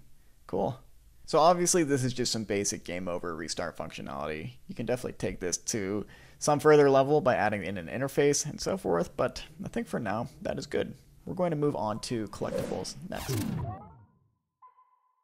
So the next thing I want to do is make sure that we have collectible gems rather than just gems that are rendered out on the screen. You'll see if I try to collect these, well, nothing is happening, because really those are part of the background. We need to take them out of the background, render them separately so that we can have some sort of collision detection between them and our player, and then collect them. So how would we go about doing that? Well, it's going to start over within MapperMate. So go back to your map, and when you're here, you want to make sure that wherever you have your gems placed, that the only item within that layer are the gems. And you can see that I messed this up. So if I look at my layers, I actually included the gems within the shrooms layer, and the shrooms layer is meant for mushrooms. Why I put the gems here, I'm not really sure. So in this case, I want to erase all the gems from this layer.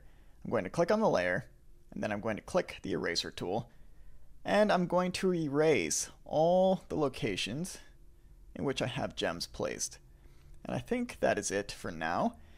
But now that the gems are erased, I can add a new layer. I'm going to rename this with Control R to gems. And I can begin placing new gems. So the gem is right here within the decorations tile set. I'm going to select one gem, make sure my brush tool is selected, and then redraw out those gems in the locations that I wanted them. So I had one grouping up here, and then I had one grouping over here. So once we have our gems in their own separate layers, we need to grab the data from this one layer. And maybe in the future I'll do a right-click thing where you can export data on a layer-by-layer basis. But for now, a safe bet is just to go to Export, hit Base Platformer, and then we can open up this new zip file. And if we look inside of here, specifically the data folder, we're going to have a new file called L_gems.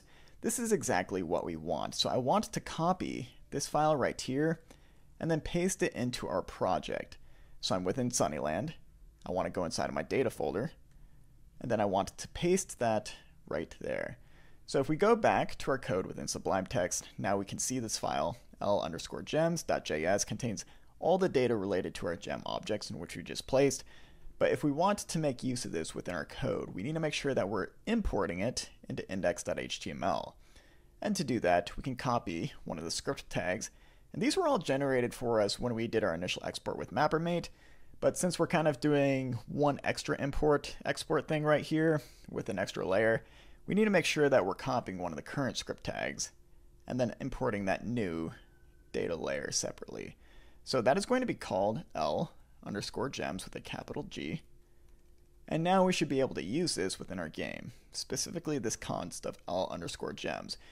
So just looking at this data, we have tons of zeros, but eventually we hit a row in which we have 18. And you can kind of see this builds out the square of the gems in which we had over within MapperMate. Go back over here, look at MapperMate. We have some sort of square right there. So this is just a data representation of what we built out in MapperMate, and we're going to use this to render our gems in the exact locations we want them on the screen. So we have L_gems pulled in. Now we can begin using that over within index.js. So how would we begin using this? Well, some of the code that I had scaffolded with MapperMate is this collision section right here. What this does is it looks for any layers that have collisions within them, and if collisions are found, it automatically places collision blocks on the screen, so we can have some sort of collision detection between our player and platforms and collision blocks and so forth. It's what stops our player from going past all the tiles that we laid out on our screen. So I want to reuse the code that we have here, but specifically for our gems. And to do that, I'm going to copy where we're looping over all of our collisions, and I'm going to place this within our init function which we created earlier. So I'll do this as the very first thing within init, but instead of looping over my collisions, what do I want to loop over in this case? Well, let's go back to L_gems.js. I actually want to loop through this array right here. This is a 2D array. It's an array that contains arrays, and then within those arrays, we have a bunch of zeros and other symbols. So we're going to start with this. I want to not select collisions, but rather select L_gems. And for each row within this data object, I want to loop through each array, because I know there are tons of arrays within this one larger array. And each of these arrays, each of these subarrays, is going to have a symbol. And a symbol is just any character 0 to infinity. In this case, we're just dealing with zeros and 18s. So we know our symbols are either going to be 0 or 18. I want to say if our symbol is 18, we know we want a gem in this location. So right now, since we copy and pasted this code, we are referencing collision blocks, but we actually want to use a gems array and push in a new gem in this case. Or actually, I think I'm going to push in a new sprite. We'll reuse one of the classes that we created earlier. So I'm going to delete all the arguments for now. I can delete this else if, that is not needed. And this is the main code that we need. But if we're trying to push into a gems array, we need to make sure that gems array exists. Right now it does not. So I'm going to create a new let called gems. Set that equal to an empty array. And then whenever I call init, I want to make sure that I'm setting gems equal to a new empty array. We'll repopulate it with this code right here. But next up, we need to determine how we can push some sort of sprite into this gems array. What arguments does a sprite instantiation take? Well, let's find out where we're creating a new sprite. I'll do a command F, find new sprite. This is an instance in which we're pushing in an enemy death sprite. So I want to copy this, go back to our code where we're trying to push in a new gem, and I'm going to delete the old new sprite and paste in the new one just to save us some time on what these arguments are going to be. So what should the x coordinate be for this new gem sprite we're trying to create? We don't have a possum.x available to us, nor do we want to place a gem wherever an opossum is. We actually want to place a gem at the x coordinate in which we're currently looping over. So that is available to us right here. This is an x index of whatever row we're currently looping over. So you can think of it as we're looping over this one subarray right here. What is the x value of the 18 in which we're looping over? Well, there are no 18s right here, but if I were to add one in, it's saying, well, we want to go 1, 2, 3, 4, 5, 6, 7, 8, 9, 10, 11, 12, 13 x coordinates over from the very left-hand side of the screen until we reach the very end, which is the far right-hand side of our map. You kind of get the idea here. So we're selecting a value of 13, but 13 for the x coordinate means we're only going over to the right by 13 pixels. We need to remember that each of these data points right here is actually 16 pixels wide because that is the tile size of our map. Each tile within MapperMate is actually 16 pixels wide. So we need to take the coordinate location and multiply it by 16 to get accurate values when we are pushing in a new sprite. So I'm going to revert this back to 0. And then within index.js, I want to make sure I'm referencing the x index and multiplying that by 16. And we're going to do the same thing for the y-axis. We have a y-index available to us. We're going to reference that and multiply that by 16 to get the correct y-coordinate for placing our gem. So what is the width and height of our gem? I want to say it is around 16, but if we don't know, we can always go back to our Finder and then look within our images. So actually, it looks like we don't have a gems sprite available to us. And if this is the case, thankfully Sunnyland provides one. At least the asset pack does. So I'm going to go inside of that asset pack. If you forgot what it's called, it is Sunnyland something files. Yeah, this is the one we downloaded near the beginning of the course. We just want to open that up, go inside Assets, then Packs, then Sunnyland, and then there's going to be a Sprite Sheets folder. We want to grab gem.png. So this is going to be our sprite sheet. It's going to provide a nice animation and everything. We don't want to grab just this though. We also want to grab item feedback so that when we collect a gem, we can create some sort of nice animation as well.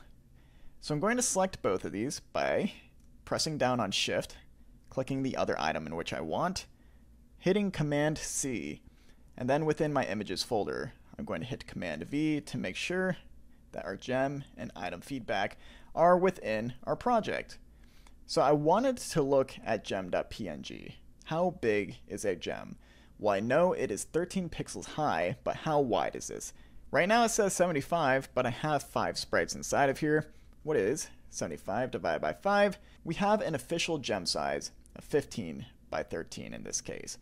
So back within our code, I want our width to be 15 and our height to be 13. Now, what sprite sheet am I trying to reference right here? We made sure that we pulled in the gem sprite sheet into our project. Here it is. We're going inside of our images folder, and we want to reference gem.png. So our sprite crop box, this is basically the same width and height as which we're referencing up above. We can put 15 here, 13 here, and then how many frames is the sprite sheet? It is going to be 5. So hopefully everything there looks good. We'll find out shortly because we need to make sure that we're calling update within each of these sprites within the gems array. And not only update, but we want to make sure that we're also calling draw so that we're rendering out our gems on the screen. So we can do that within our animation loop. we know we're calling update for a bunch of our sprites right here. For me, that is on line 396.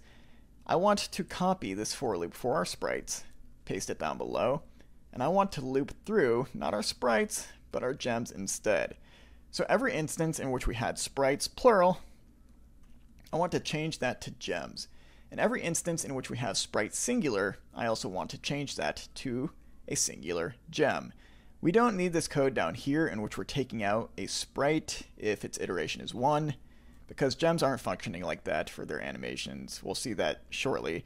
But really, we want to make sure that we're updating our gems frames over time so that we get a nice animation in place. And we're doing that with this for loop, selecting a singular gem, and then calling update on that one singular gem. So that looks good, but now I need to make sure that the gems are rendered out on the screen. And all of our render code happens down below. So same thing right here for where we're looping over all of our sprites and drawing those out. I want to copy this whole for loop, paste it down below, and not reference our sprites, but rather our gems array that has the sprite classes or instantiations inside of it. So I'm looping over all of our gems, I'm grabbing one singular gem, and then I'm calling its draw method on top of that. So this is all looking good, but remember that our gem creation instantiation code is being called within our init function up above. Right here, first thing within init. And we're really only calling init right now when we restart our game. There's no other location in which we're calling that. So we want to make sure that this is also called on load, and a very easy way to do that is right before start rendering, when we load this entire file, we call init as well. And that's going to make sure that our new gem objects are placed on the screen when our file loads. So let's save that with init in place and see if we can get our gems rendered out on the screen. I'm going to refresh, and yeah, there they are. We have a nice animation in place. They are now separate from our background, which means that we can call some collision detection code on them and begin collecting them. But there is the issue. If I were to zoom in on this, we still have those background gems being rendered on the screen. And I definitely want to get rid of those. They're not needed at all in this case. So I would need to find the layer in which I placed those gems within MapperMate prior and change their value from 18 to 0 in this case. So when I exported this originally, my data layers were not named, which is obviously not great. But I believe, yeah, layer 6 for me was the layer in which I had the shrooms and the gems within the same layer. And in this case, I have a bunch of 18s. I know 18 is related to the gem sprite, so I can select all the 18s within this file, delete them, and replace them with 0. And if I save that, go back to our game, you're going to see those background gems are no longer rendered out, and we're only dealing with the foreground gems in which we can now collect. So how would we begin collecting and removing these gems? Well, we set ourselves up really nicely by looping over all of our gems, placing them within a separate array, and so forth. So where we're calling gem.update, we can start checking for collision between our player and all the gems we're looping over. And we know that we have a nice collision detection function in place up above where we were detecting for a collision between the player and any opossums. So I'm going to grab this check collisions code and then paste it within my for loop for the gems. But I'm no longer going to detect for a collision between the player and opossum. I'm going to detect between the player and the current gem we're looping over. So I could say if a collision direction exists, then I know I want to remove a gem from the game. And how do I remove a gem from the game? Well, I can select the gems array, call splice on top of it. At what index do I want to remove one singular gem? Well, I is the index of the gem we're looping over. And then how many spaces from this index do I want to start moving stuff from the array? Well, just one. I only want to remove one gem. So if we save this and go back to our game, you're actually going to notice there is an error in place. And if I inspect element, go to console, we have something that says cannot read properties of undefined, reading X in this case. And if I click further into this, it is because, well, I said that our sprite class didn't need a hitbox, but the hitbox is required for our check collisions function to work. So I might have made an oopsie mistake, whatever the hell you want to call it in this case. We want to go back to our sprite.js class and make sure that this has a hitbox associated with it. So I'm actually going to add in this .hitbox, and what do I want to set this equal to start? Well, I think it makes sense to make this dynamic because technically sprites can have different widths and sizes. So I'm going to say that our hitbox is equal to a hitbox we're passing through as an argument. So I'll add that right here within our constructor. And by default, the hitbox is going to have an X, a Y, a width, and then also a height. And you can change these defaults to whatever you want. But in this case, I think this is okay. But I do want to specify values for these when I'm creating all of our gems. So where are we creating a new sprite for our gems? It's going to be right here, line 233 from me. And I know that now I can pass through a hitbox, and I can specify the X, Y, width, and height values here. And these are really just going to be the exact same as the X, Y, width, and height we have above. So I'm going to copy these values, paste them within our hitbox, and hopefully now we're not seeing an error when we reload our game. So I'll go back to our game, refresh, and yeah, everything seems to be functioning again. And given the rest of our code works, now when we hit a gem, we should see it disappear from the screen. And there we go. We're collecting those gems. Very nice. Let's make sure that they work for these gems over here too. I'm going to walk in there and all the gems disappear. So looking great, but I would like some sort of animation to occur as I collect these gems.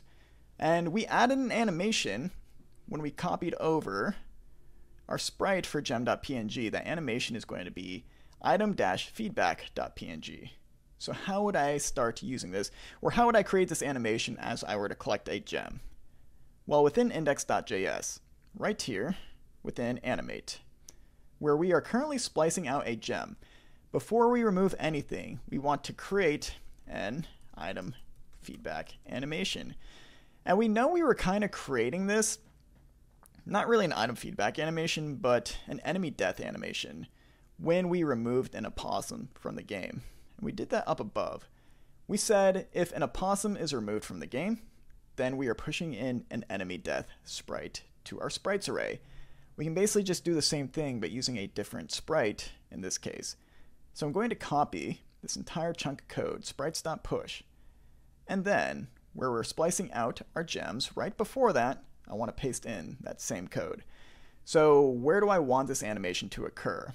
Well, wherever the gem's x coordinate currently is. Where do I want the y coordinate to be? Well, wherever the y coordinate is for the gem. What should the width and height of this animation be? If we're not sure, we can always go back to our file, check the size of item-feedback. We can see its width is 160, its height is 32, and there are actually 5 frames in this animation, the 5th one being empty. So what would 160 divided by 5 be? It is 32 in this case, so we don't need to change anything for the width and height right here. Our image source is actually going to be item-feedback. We have that pulled into our images folder. And then our sprite crop box is going to be 32 for our width, 32 for our height, and then 5 frames in this case. So really, this is all we have to do. So let's save that, refresh, start collecting some gems, and you can see that animation take place. Now the animation isn't really in the center of all of our gems like I would like it to be. And if that's the case, we just need to make sure that we're moving the x and y values over by some sort of offset. And you might have to toy around with this offset. I'm just going to subtract everything by 8 to start. See how that looks. And that might actually be perfect right in the center of all those gems. I love the way that is looking.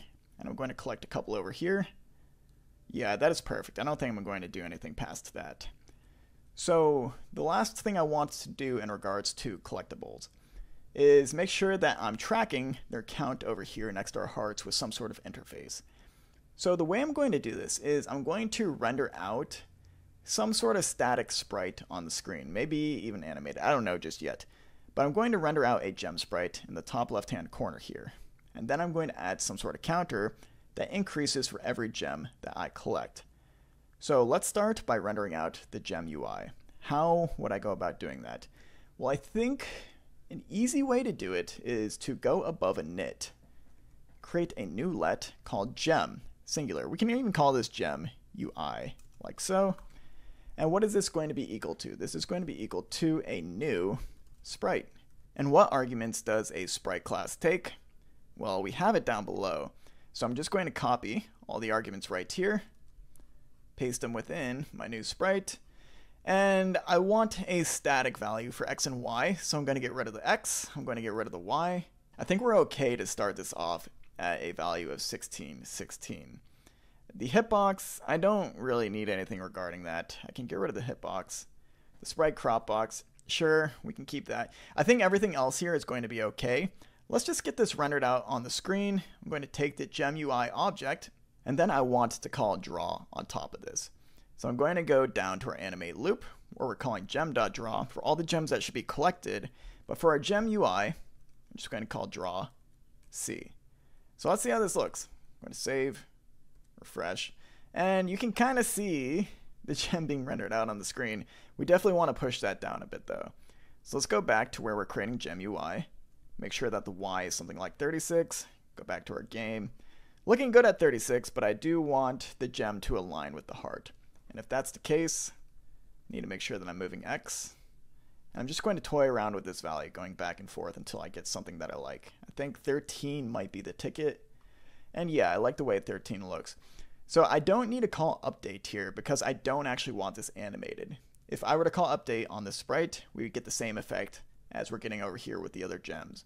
But I think this is totally fine for our UI. Now, one thing here is if I were to begin moving, you'll see that the gem scrolls along with everything else. If that is the case, we want to find out where we are rendering our gem UI. And remember, we just put that right here on line 495 with gemui.draw. I want to take it out of the C restore c.save and put it within our UI save and restore. So this is where we're drawing all of our hearts. We know in this case we should also be drawing out our gem because this is kind of where we put things that should not be scrolling on our screen. So if I move gem UI here, save and refresh, and begin scrolling, you'll see that follows us now, which is perfect. So how do I get some sort of counter next to this gem? Well, let us find where we're drawing out our gem, and thankfully we were just doing that right here. I want to call right after this c.fillText. This is a native canvas function, and within it, I can draw out some sort of text as the first argument.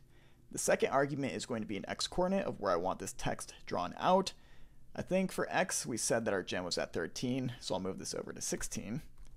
And then I think for y, this was at a value of 36.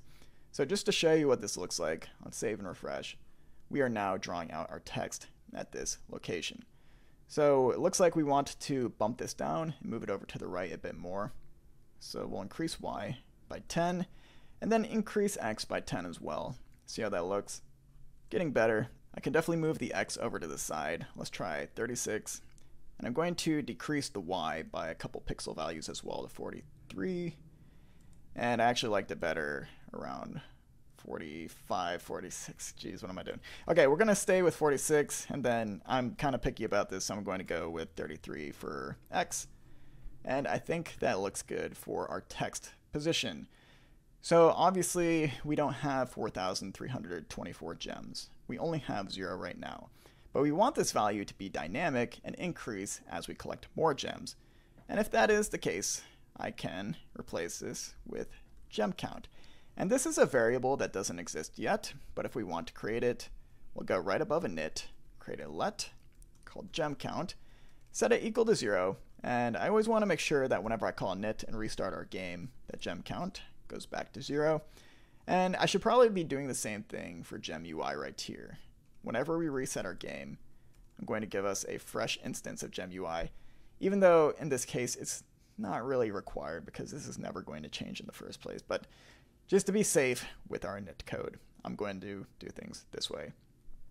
So we have our gem count at 0. We're rendering it out on the screen. You can see it is also 0.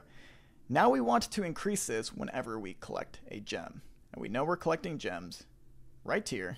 We can even be very specific, saying that this is where we are collecting gems. If we remove a gem from our game, we're going to take our gem count and add 1 onto it. So let's save that. Refresh. And now when I collect a gem, you can see we just collected 9. And if I were to restart our game by getting 0 hearts, you're going to see that resets back to 0, which is exactly what we want. So I'm going to collect all of our gems just to make sure that this works in its entirety.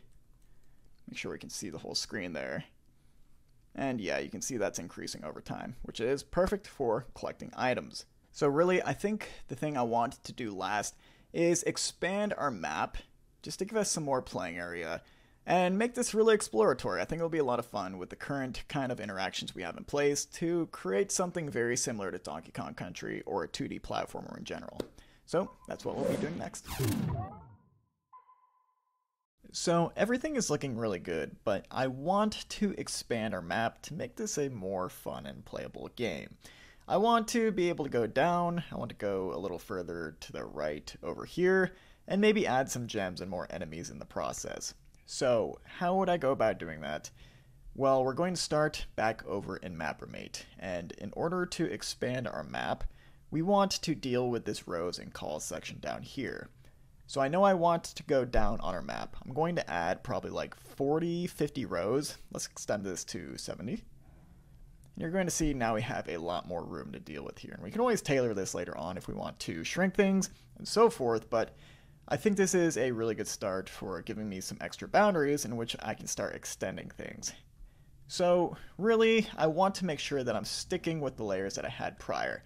Yes, I did rename things, so when I re-export these, I'm going to have to do a little bit of work to make sure that this lines up with what we already have developed, but it's not going to be an issue. So what I'm going to do for this chapter is kind of put this on a time lapse. It's nothing that you haven't learned or seen before, but I'm going to be adding onto our current map with more tiles, specifically on this layer right here, the back tiles, which kind of just represents our general area in which we can land and all that. I'm going to be adding onto this just more pathways, more places in which we can step on and so forth, but I'm going to do it on time lapse because we already know how to build all this out from the beginning of the video. And then after that, I'm going to show you how to integrate this into our current project. So let's begin the time lapse and start building out the rest of this map.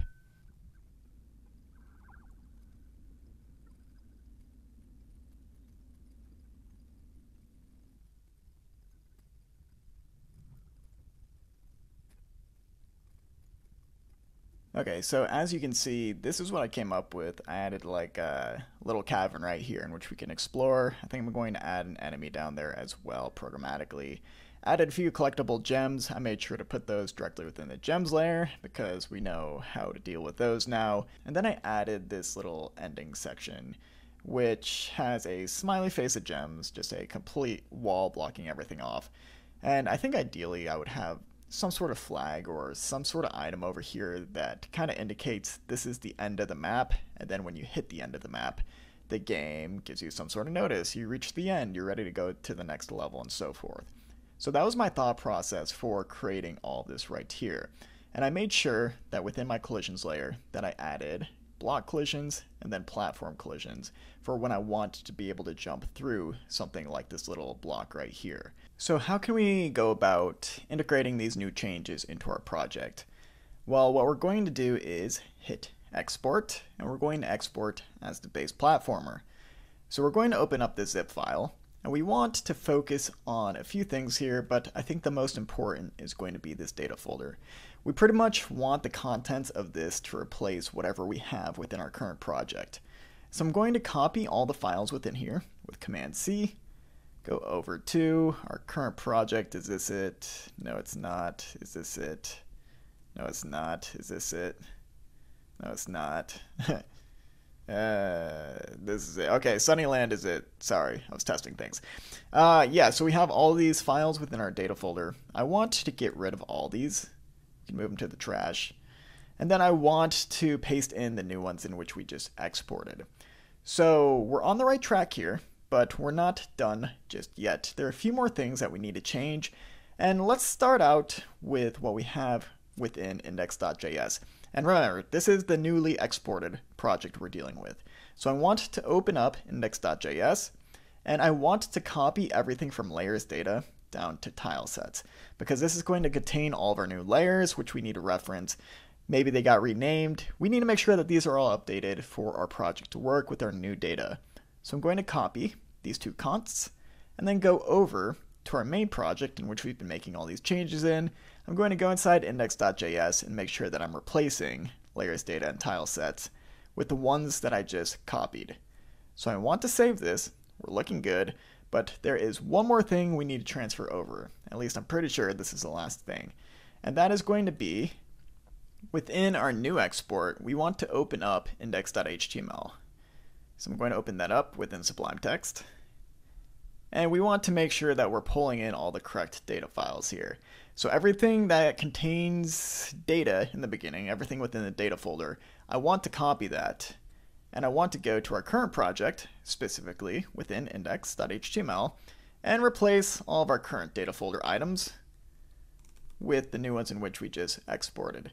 So as long as most of our layers remain the same, specifically collisions and L_gems, we should be okay here. So let's go ahead and save this, go back to our project and see how things look. So I'm going to refresh and everything is working pretty much as expected. Our map just expanded by a great amount, which is awesome. The only thing I can see being an issue right now is we are rendering out some background gems here. So when we collect the main gems, yes, that's great, but we don't want these background gems in place, and that is a real easy fix. We can simply go within index.js, find out where we're referencing our gems layer, right here within layers data and tile sets. We want to remove L_gems here, because all this layer data stuff is just really referencing our background rendering and our collisions to some degree. Not really our collisions, but more so just our background rendering. That's the most important part. We want to get rid of the L_gems from our background rendering because we know we're dealing with our gem population down below within our animate loop, or yeah, within our init loop. So if I look for gems, where we push gems in, that's happening down here. We don't want these rendered out in the background. We just want these pushed in to the gems array. So after removing L_gems from layers data and tile sets, we save, refresh, and now our gems are back to normal. So we can begin collecting those.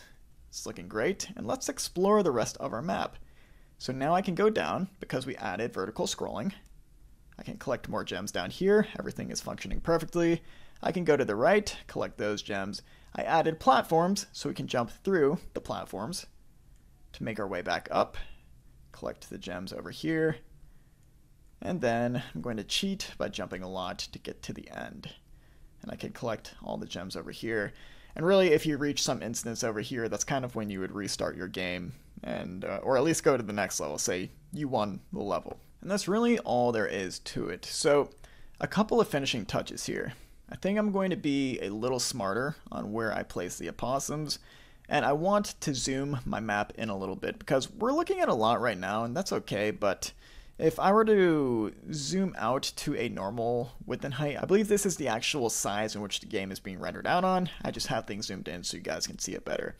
So I want to add a little more zoom onto our game because we see a lot of the map right now, and I'm not really too sure if I want to reveal everything from the get-go.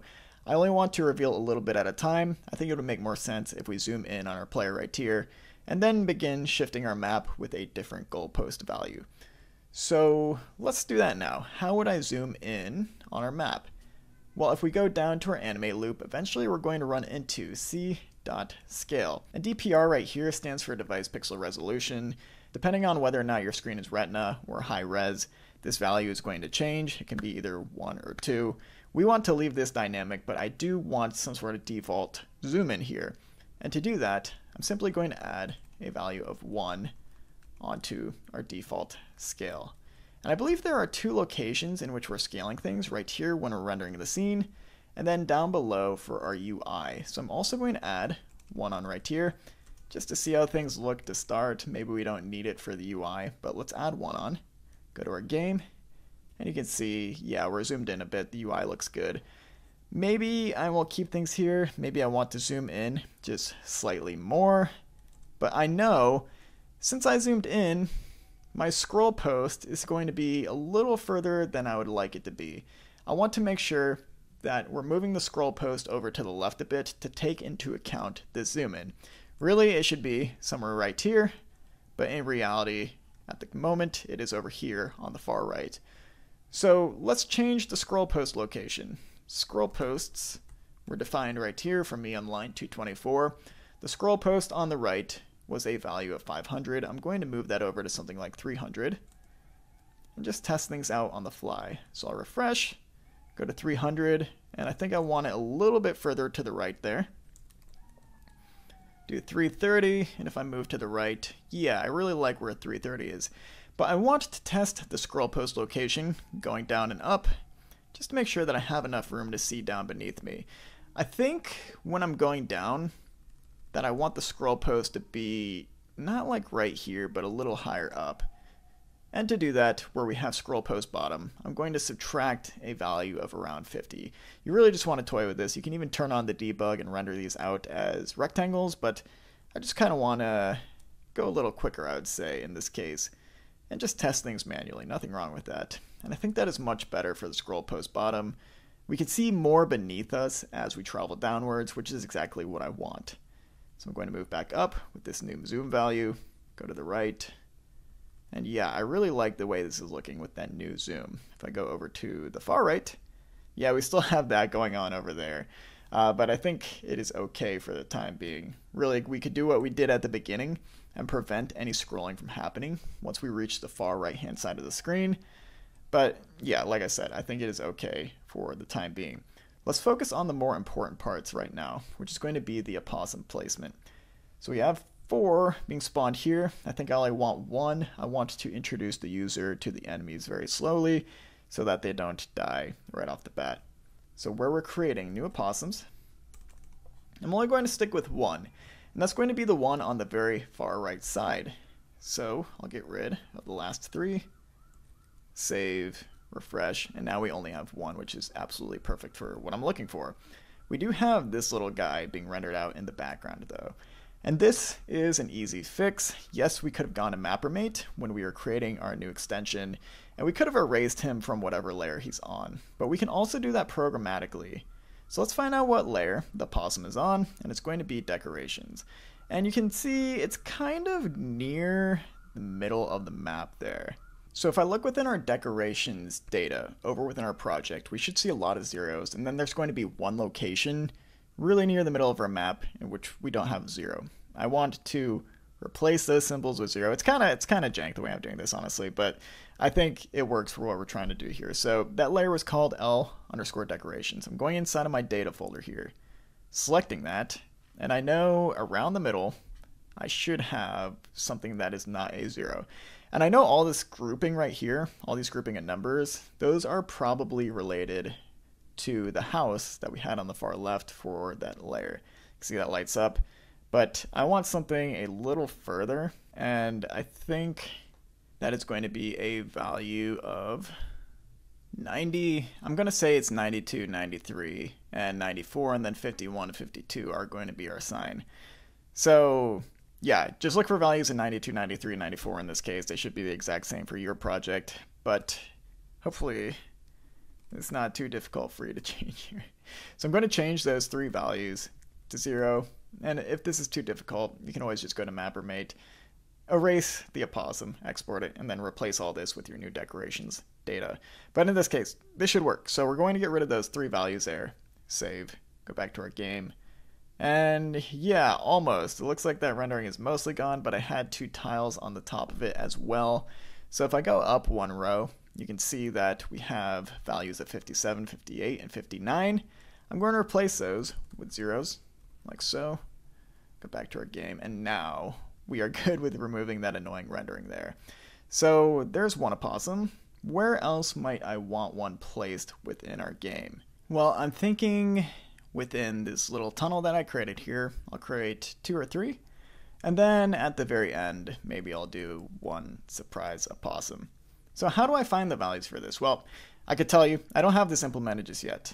But what I'm going to do is wherever you hover, I'm going to add a little indicator right here next to the rows and calls that says where your mouse is relative to the map. So that way we'll be able to hover over a location, get the exact X and Y coordinates, and then say this is where I want to place my opossum. And you'll be able to do that, but for the time being, I'm just going to have some set coordinates, and I'm going to do things programmatically. I think the fastest way to do this, honestly, is just to go into our animation loop. So I'll find that, animate, and then I'm going to console log out our player position on the X, and then our player position on the Y. And actually, maybe I'll do that within one console log, player X, player Y, and I think we'll be good with that, hopefully. Is there a space between those? We're going to find out. Refresh, go to inspect element, console, and yes, there is a space between them. So now we're console logging out the values of where our player is placed, and I'm just going to go to positions in which I know I want an opossum placed. So I think right about here is a good one. That is going to be around, let's say, 906 pixels on the x-axis. And then I want a little bit of space from where the player actually is on the y-axis. So I'm going to say the y-axis is about 510 pixels for the next opossum. So let's add that in. Where are we creating? New opossums. It's going to be right here. This is the original location in which we're changing them. And we don't really need any of the creation right here, because remember, we're actually creating our opossums every time we call init. So we can leave that empty. And yeah, within init, this is where our real opossums are being spawned. So I want to copy the first opossum, paste in a second one, and what were the values for X and Y here? It was going to be around 906. So for X, we'll put 906. And Y is going to be around 515 because I'm subtracting from the actual value. 515. Let's save that and see if we get an opossum down there in the correct location. So we know that guy's good. We fall down, and there is the second opossum. So let's add one more over here. I'm going to say that the X value is 1150. So we're just going to copy one of the opossums, paste it, and say X is going to be 1150. And our Y can remain the same because these are basically on the same Y value right there. So I'll do another save and refresh, go down into the tunnel. There's 1, and there is 2. Looking really cool. Love the way this is looking. So finally, I want one more opossum over here, and let's just say he is like, I don't know, he's the tenant of this treehouse. I'm going to say the opossum is starting right here, and that value is going to be about 1663. We'll copy a current opossum, paste in a new one. That was 1663. And then what would the Y value be here? About 207. We can say the Y value in this case is just 200. And we should get that rendered out in the correct location. So we'll save that, refresh. We can collect all of our gems, hit the opossum, go down into the tunnel. If we get hit, yes, we lose hearts. That is okay though. We're going to remove the current opossums. I'm just going to jump, cheat to skip, so we can get there quickly, and there is the final opossum for our game. So we can jump on him, collect all the final gems, and yeah, that is going to be how we expand our map. Okay, so we're coming up to the conclusion of this tutorial, but one thing I want to fix immediately is you'll notice that we lost our parallax scrolling after extending our map, and this is really easy to add back in. What's happening right now is we added all this new layer data from our previous export, but we need to remember that our ocean layer data and our bramble layer data are within L layer 1 and L new layer 2. And if we add those to our layer data right here, that is what's being rendered out as our background. So really what we're doing is we're rendering our whole background out on top of these two layers if we include them right here within this layers data object. So all we need to do in this case is make sure that we get rid of the two layers being used up above. So for me, that is new layer 1 and new layer 2. I'm going to save that, go back to our game, and now when we start moving, our parallax is back, and this just looks way nicer than it did before. So one other thing I want to add here is the ability to stop our map from moving when we get to the very end. And I didn't do it in the last chapter because I hadn't added this cool feature that I wanted to Mapper Mate just yet. And who knows if I'm going to keep it, but I think for now it's pretty good. at least for what we want to do. So the feature I added is just this mouse coordinate section right here. You can see I can click this to hide and show it. But what this does is it shows where our mouse is relative to the map. So if I move to this very first tile right here, we have a row of 0, a call of 0, an X of 0, and a Y of 0 down there. But if I were to move it to the very end over here, we can start getting pixel coordinates based on where our mouse is and where the tile is. So the main reason I'm adding this in is so I can say when I reach this point within our map, I don't want to scroll our camera anymore. So I think somewhere around here, where I'm currently focused in on, is going to be a good position in which I don't want our user to be able to scroll the map anymore, because we might get some excess showing on the right hand side if we do that. So right about here, that is an X value of 1680. Now I know that really quick rather than having to calculate or guess within my program. So I'm going to take that value of 1680 and I'm going to go down to our animation loop. Wherever animate is, this file's starting to get big. First thing, I'm going to delete this console log. We don't need that anymore. And where are we moving our camera? Well, if I scroll on down, we're going to see it is right here for me on line 448, where we are tracking the scroll post distance. So we're saying if the player's X position is greater than the scroll post on the right, then we're going to move the camera. But we're going to keep moving the camera as long as we're past that scroll post. And we're past the scroll post even if we're over here. So we want to add some sort of other limit that says, yeah, we want to move our camera if we're past the scroll post, but we want to stop moving the camera if we're past another post on the far right side of the screen. And that post on the far right side is that X value of 1680. So here we're saying, yes, we want to move our camera if our player X is greater than our scroll post, right, that we already set. But we only want to continue moving our camera if this is also true. So I'm adding an AND statement that says, if player X is less than 1680, then that is when we want the camera to move. If we ever pass this value right here, 1680, we want it to stop. We don't want to reveal anything that shouldn't be rendered on the screen currently. So I'm going to save this. We can refresh over here, and then we're going to make our way over to the right side of the map. And given that we chose a good value, we should see everything stop scrolling once we reach 1680. And you can see that happening. That is perfect. We're not revealing anything on the far right, in which we might not want to see. So I think that is great. And if we want to add some sort of win condition, and that can be either reaching this point right here, or maybe we need to collect all the gems for our game, we can do that directly within our code. So yes, we can say if the player is past this point, we win. I think that's kind of lame though. So instead, I think I'm going to say once we've collected all the gems within our game, then I'm going to present some sort of text that says we won. Probably just a console log to keep things as basic as possible. But you can definitely expand this as needed within your own game.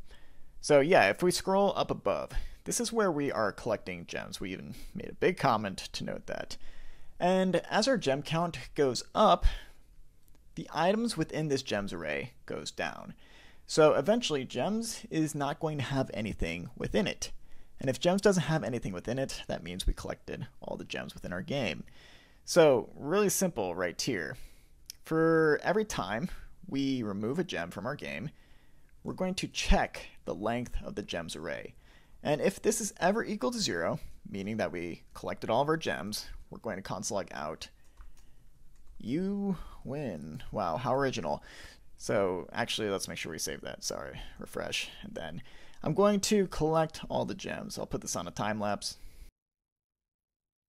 And right before I collect this last one, I'm going to inspect my element, open up the console, and we don't see any console log yet, but when I grab the last gem, you're going to see you win. Congrats. Okay, so that is how you might win the game. And if you want to take this to the next level, well, you can present some sort of user interface that says you won. You can go to some sort of level selector and then transport your user to a completely new map to continue. You kind of get the idea. You've probably seen a lot of games like that. But for now, let's go ahead and check out the finished product.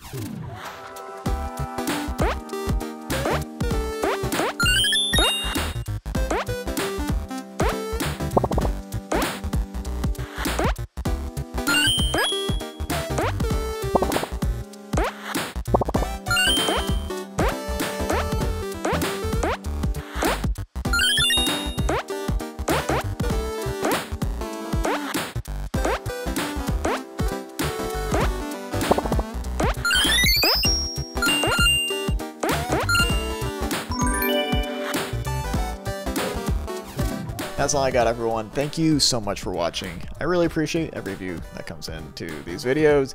If you would like to learn more from me, I have plenty more tutorials, videos, courses, and all that stuff on my own website. You can check that out right here. Otherwise, I look forward to seeing you in the next one.